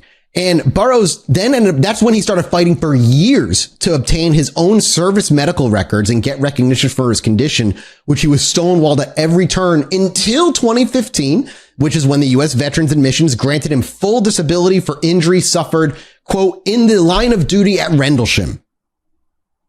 Which is what do you mean? There's no cause. And so beyond that, when you go to look, so he got granted all of this. Granted, they didn't use UFO in the paperwork, obviously, but they kept his medical records. It's classified still. I mean, question. Even though they said when we first started this, there are no nukes there. No, what if there were nukes there? Cannot confirm nor deny. Well, that's what I'm saying. You would cover that up for sure. No, yeah. Oh, I think there absolutely were. So if they were around material, I feel maybe. I fully agree. But remember, they also detected the radiation on the trees, which they did mark, and the radiation on the indents on the ground, which they did mark. But if there are nukes there and we do take weird, unexplained UFO angle, that's where they show up on record by military all the time, where nukes are. It's why remember when the drones were swarming a base when things were being moved, like in January or November, and people were like, I wonder if there are nukes there. Like, if there were nukes there, to me, that tells me maybe there was something weird zipping around or it there. could just be like, I don't know, the radiation level of just a bunch of nukes sitting around. I would imagine not high, but I don't know. I literally don't know. Like, maybe if you're around them a bunch, like. Yeah, Burroughs had to undergo, in his 40s, open heart surgery to replace a damaged mitral valve, which his doctors said would have been caused by intense radiation exposure. And lo and behold, a once secret UK intelligence assessment did end up getting unearthed years later, explicitly speculating that during the Rendlesham Forest incident, personnel, quote, were probably exposed to UAP radiation for longer than normal. And then that's coupled with the wording of that. Can we just talk about the last bit of that? Longer than normal? Yeah, What's I don't know the what normal that amount of UAP radiation to be exposed to? Longer than normal. Maybe they just mean no longer than normal, like being in that space for that time without UAP radiation. It's just, that's a weird phrase. Yeah. Yeah. I'm going to read the full quote so you get an idea of how distant the government is so loath to say what they say. A section of the report that covers it says, quote, and it's speculation, quote, the well-reported Rendlesham Forest Bentwaters event is an example where it might be postulated that several observers were probably exposed to UAP radiation for longer than normal UAP sighting periods. Huh. I mean, like, they're literally saying, in the past, when seeing UAPs, people have not been exposed to this much radiation as when this guy saw the UAP. Like, that is and you want to know what that bizarre statement. You want to know what that document comes from? That document, that report, comes from the UK Defense Intelligence. So does that mean they're like testing people for radiation all the time? I guess. I don't know, man. Like, I don't know what this means. But this is where like, you have to follow opens the up paperwork. a lot of questions. You That have to one follow statement. I know. You have to follow the paperwork. Like, and this is where it leads. It's like, what do you mean the UK Defense Intelligence had this quiet little paper that was filed away talking about how they probably were in front of a UAP? What does that mean? Right. I lose the now, and that's when you see that's when I officially lose my mind and shit like this. It's just, anyway. And then you go into the fact that Burroughs needed Senator John McCain's help just to pry those records loose, and that the VA finally had to concede that his injury was service related on that base. It's literally on record. That's pretty serious. That's like dead serious. He's one of the most famous senators of the last 50 years. Right. Yeah. And like, if skeptics want to say nothing out of the ordinary happened, they also have to explain all of this too. They can explain what they think they saw, but it is also on them to explain the military documents, the memos that surface, the physical and medical things, the medical documents still being classified to this day. And like, that's why this series took me months of work, because it's rabbit hole after rabbit hole after rabbit hole that, unless you look, it really looks like you could explain it away. The British Ministry of Defense, like I said, played everything down. They responded to inquiries with the stock line that the events posed no threat to national security, which is what we're hearing today. And then it just ended up being case closed. Move along, folks. We're done here. Then, as it became less popular, that's when documents started getting released. That's when the MOD, while the MOD was dismissing the incident publicly, we slowly learned over decades that behind closed doors, they were clearly intrigued and concerned. The MOD staffer who later went public about his stuff was Nick Pope, revealed within the MOD circles that this was being taken seriously by some people. In fact, a defense intelligence report, DI-55, from the time speculated the airmen might have also been seeing something that they could not explain. So it's like the paperwork is all there for it. On top of that, the missing documents are still weirdly and mysteriously missing. Key files over 2 years from the event in 1980 to 1982 are just gone. They're just not part of the National Archives. The one file that covered the period of the Rendlesham Forest incident is gone. The MOD claimed it was another routine administrative effort like I said earlier, and a simple misfiling or an innocent shredding during an office shredding. move.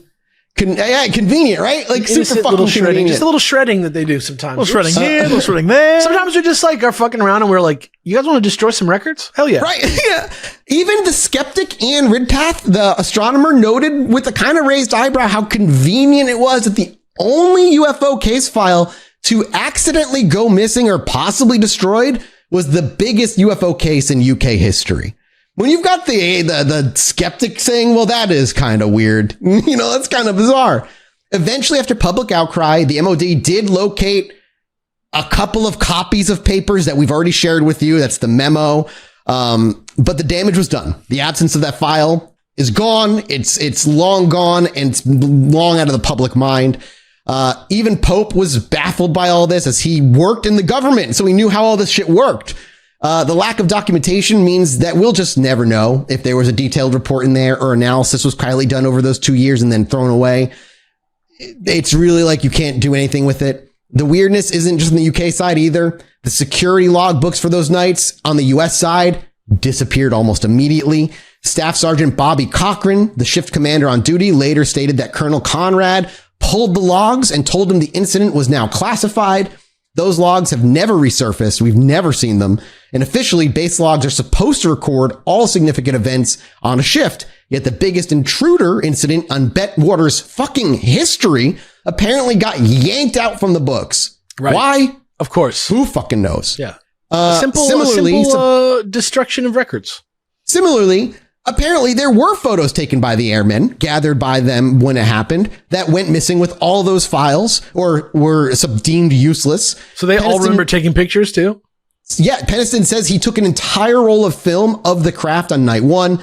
Another airman took Polaroids of the strange light, only to have them confiscated by the authorities. We do have Halt's micro cassette audio recording on night 3, like we've listened to. But again, it cuts off after about 18 minutes. And some, including Halt, have said that the full tape is hours long. We don't know what was edited out. It's possible that at the very least, Halt himself has said he turned over physical evidence like plaster casts that he took and the original tape to higher headquarters. And those items essentially just vanished into the vaults. He never saw, heard, or learned what happened to them ever again. This is so classic now. This is just like the end of, what's it called now? Indiana Jones. He's handing in everything he did and just going away. Yeah. Missing photos, missing reports, missing logs, evidence evaporation, essentially just vanishing. If everything had a simple explanation, you'd expect the opposite. Thorough reports saying it was X case closed, or all evidence neatly filed and likely released under FOIA to quell rumors. Instead, we get gaps. To a skeptic, gaps are nothing. To a curious person like me, gaps are intriguing and sometimes intrusive. They might indicate so much as being like kept away for various reasons, whether they be mundane or bizarre. And the radar, which is the crown jewel of the hard evidence in this UFO case. If there was something there, people say we should have radar evidence. And initially, the radar story at Rendlesham seems to favor the skeptics. Official reports at the time claim that radar picked up nothing unusual. That Bentwaters-based radar was reportedly offline for maintenance that day. And RAF radar units like RAF Watton supposedly detected no intruders. In Halt's memo, he doesn't mention radar at all, implying that they had no confirmation there potentially. But this isn't the full story. Years later, Halt learned information that he wasn't privy to back then. He stated that 2 separate UK radar operators came forward after retirement to confirm that they tracked an object during the incident. In one account, a radar at RAF Watton got a brief return of something traveling at high speed over Rendlesham Forest before it just vanished off the radar. Another radar operator at a site called RAF Neatishead? Here, how would you say that, gentlemen? I don't know. Neatishead, right? Yeah. Yeah. That's I'm what not going to try because I know it's going to be something like Phillipsburg. Some commenter's going to come in and tell me how to say it, but you know what? I had the bravery to say Neatishead. Not me. Yeah.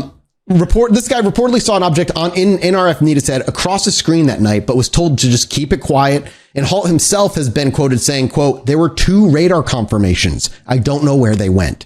Like the radar reports. I don't know where they went. Like the radar reports, like the blips. Yeah. So now you kind of thought of like, okay, we now, even with the radar, we have conflicting testimonies. Who do you believe? Are they lying about the blip? Why was it off on that night? Why was there no radar? Was it going down for maintenance then? On the flip side, if the radars did catch something, then we have some sort of instrumentation backing up of the usual sightings. So where the fuck is it? It's unknown. I must stress, I had to go look this up. I need to know an answer. I knew it was going to be one of those British things where they just don't pronounce half of it. Oh, yeah. Neatstead. There you go. Okay, cool. It's Neatstead? There's no T after beforehand. Neatstead, dude. The English language, the longer that words exist, the less reason and pronunciation mean less and less to you. I'm looking at it right now. Neat as head, and then it says pronounced Neatstead. Yeah. This is a relic from before there was consensus on how words were spelled. Don't worry about it. And that tantalizingly open question, where all this goes, how or where the final answers lie, where do we stand? That's where it ends. Rendlesham Forest remains one of the most compelling, divisive UFO cases on record. It has wildly credible elements that make you think something weird happened. Logical explanations that might make you go, oh, what could have been lights? Then truth could be mixed in there somewhere in the middle with paper trails showing up years later. Yep. It is chaos. And crucially, there's no smoking gun evidence that ever emerged on either side to say one or the other. Now, I'm curious where you stand, boys, but I personally, and maybe not surprisingly, lean towards something weird happened. I don't want to say aliens because, there's no way to know. There were definitely weird lights in the sky. Inconsistencies, the evidence, the testimonials, the resurfacing of papers, the medical stuff that happened, but still classifying. All of this to me reeks that something happened. What happened? Who knows? But it seems like it was fucking weird. Yeah, couldn't agree more. That's exactly what it feels like. Definitely some real, legit dudes saw something weird, and that's it. That's all I got, because everything else is too crazy. In fact, I think the fact that this isn't a murder or anything like that makes it people are just too excited about the outcomes. In murder, it's not tight when somebody's just been killed. It's not sweet that happens. But if somebody sees an alien, it's right. So it's I don't know. Are they dead? It's exciting. It's exciting. And I think that's the difference. I think that's it. Yeah. For me, this is one of, and I hope a lot of listeners take this one away for these kinds of things too. This is one of those ones that just reminded me the devil is in the details. Truly. If you don't do the deep dive and you don't learn about this stuff, then you're not doing the Rendlesham Forest story right in any way, because the truth isn't the simple articles you read, isn't the simple interview you might get from one or two people. The truth is confusing, baffling, intriguing, exciting. But it's messy, and it took months of work, and I still don't have nearly everything I would like to have my hands on, and I'll never have that answer. I mean, if we had money and you were an official and yada yada, we could kick it up the ladder, but that's not where we're at. No, and it's definitely something I hope one day we get to revisit in some way with some new info for whatever it is. But Jesse, I'm so curious what your thoughts on this, because this is the one I knew when I would do. This is the most credible modern UFO sighting I think that exists out there. More than Roswell or anything. I don't think so at all. I think every ounce of the story is different every time you approach from a different angle. And again, you could say that's because that's the way it was made, so you'd be confused. But I don't know. I feel like there's the credibility here is, again, what you were talking about earlier, that appeal to authority, where because it's military. If this was the three of us on the side of the road, no one would take us seriously. I think the credibility comes from the medical records and the weird 2 years of missing documents that should not have happened. That's where I find the credibility. I mean, that could be something else completely that isn't UAP related. The only thing that to me screams absolutely what the shit is the document where it's the radiation from this UAP is not the same as other. That's a weird ass document to have written down those words from the UK Defense Intelligence. And what did they see? Yeah, I mean, that document alone might be the one thing I'm okay, that's kind of weird and cool. The rest of it, I'm I don't know that I believe any of it right now because you And all the effort seem to like keep you're it telling buried lies. is crazy too. Like that's the other thing is like the effort to keep it buried seems very intentional for some reason. Yeah, I don't know. It's a weird story. Like, it's strange because day one I was like, interesting. And now we're here and I'm like, nah, it's all falling apart really quickly for me. Except, again, why write the radiation's different from this UAP than other UAP? Like, it's so weird. I would like I would strip away the wild shit like Warren story and all that other stuff. You just stick with the basic story. It hasn't changed other than 30 years later when Peniston decided to add. There were many other people who were like, we saw nothing. And I understand that they weren't present at the exact site. Yeah. 100%. It is interesting. It's weird. I think some people definitely saw something and didn't lie about it. That's what I think. Sure. Yeah, I think that's where I sit too. How very diplomatic of you. I'm just saying, like, that's as far as I can go. And I don't think it's I can't speak about aliens. I would go a step further to say the government also believes something weird happened and really made an effort to try and make it not a big deal, like to not talk about it, not to hide it. I can't say that for real, but I will say there was some weirdness. There's some evidence, like the evidence of like just the files. There's some weirdness for sure. Yeah. Either way, that's off my shoulders. It's done. It's nice. Like, as a big boy, we're done. Rendlesham Forest is in the books. One of my favorite UFO stories out there. That's it for us. We're going to go do a minisode over at patreon.com/Chilluminati pod. I'm going to plug our plush one more time. Go over to the yeti.com/Chilluminati and go get the Mothman plush variant that's out there with green eyes. And he's going to be there till April, I think, like mid-April somewhere. Yeah, and then he'll ship a little bit after that. Yeah, and they'll ship after that. And once it's done, it's done. So like, make sure you get it if you want it, because once he's gone off the shop, he's gone. You got to know how many to make, and that's how many we're making. Yep. Because we ain't got the money to store a bunch of plushies in a warehouse, you guys. No, we do not. Thank you, boys, for joining us. Thank you, listeners, for joining us and supporting us. We will, like I said, be over patreon.com/Chilluminati pod. We appreciate you. We love you. Bye. Bye.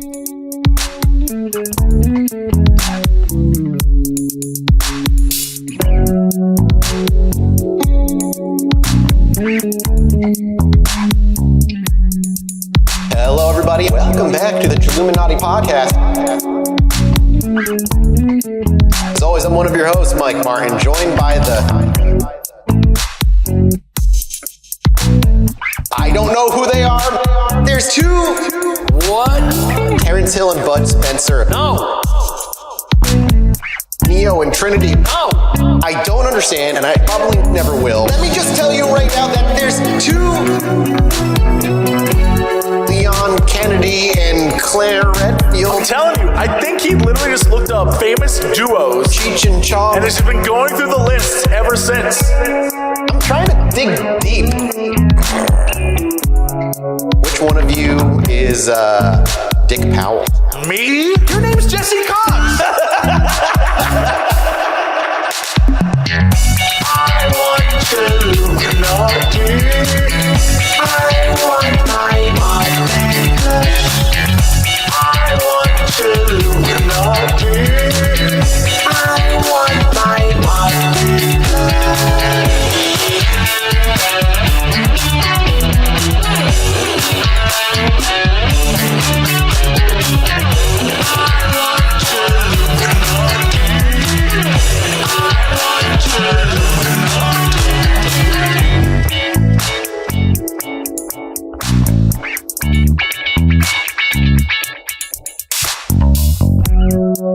Hello, everybody. Welcome back to the Chilluminati podcast.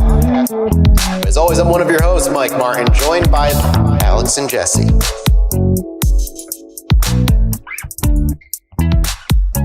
Like a shooting star across the sky that's actually a UFO.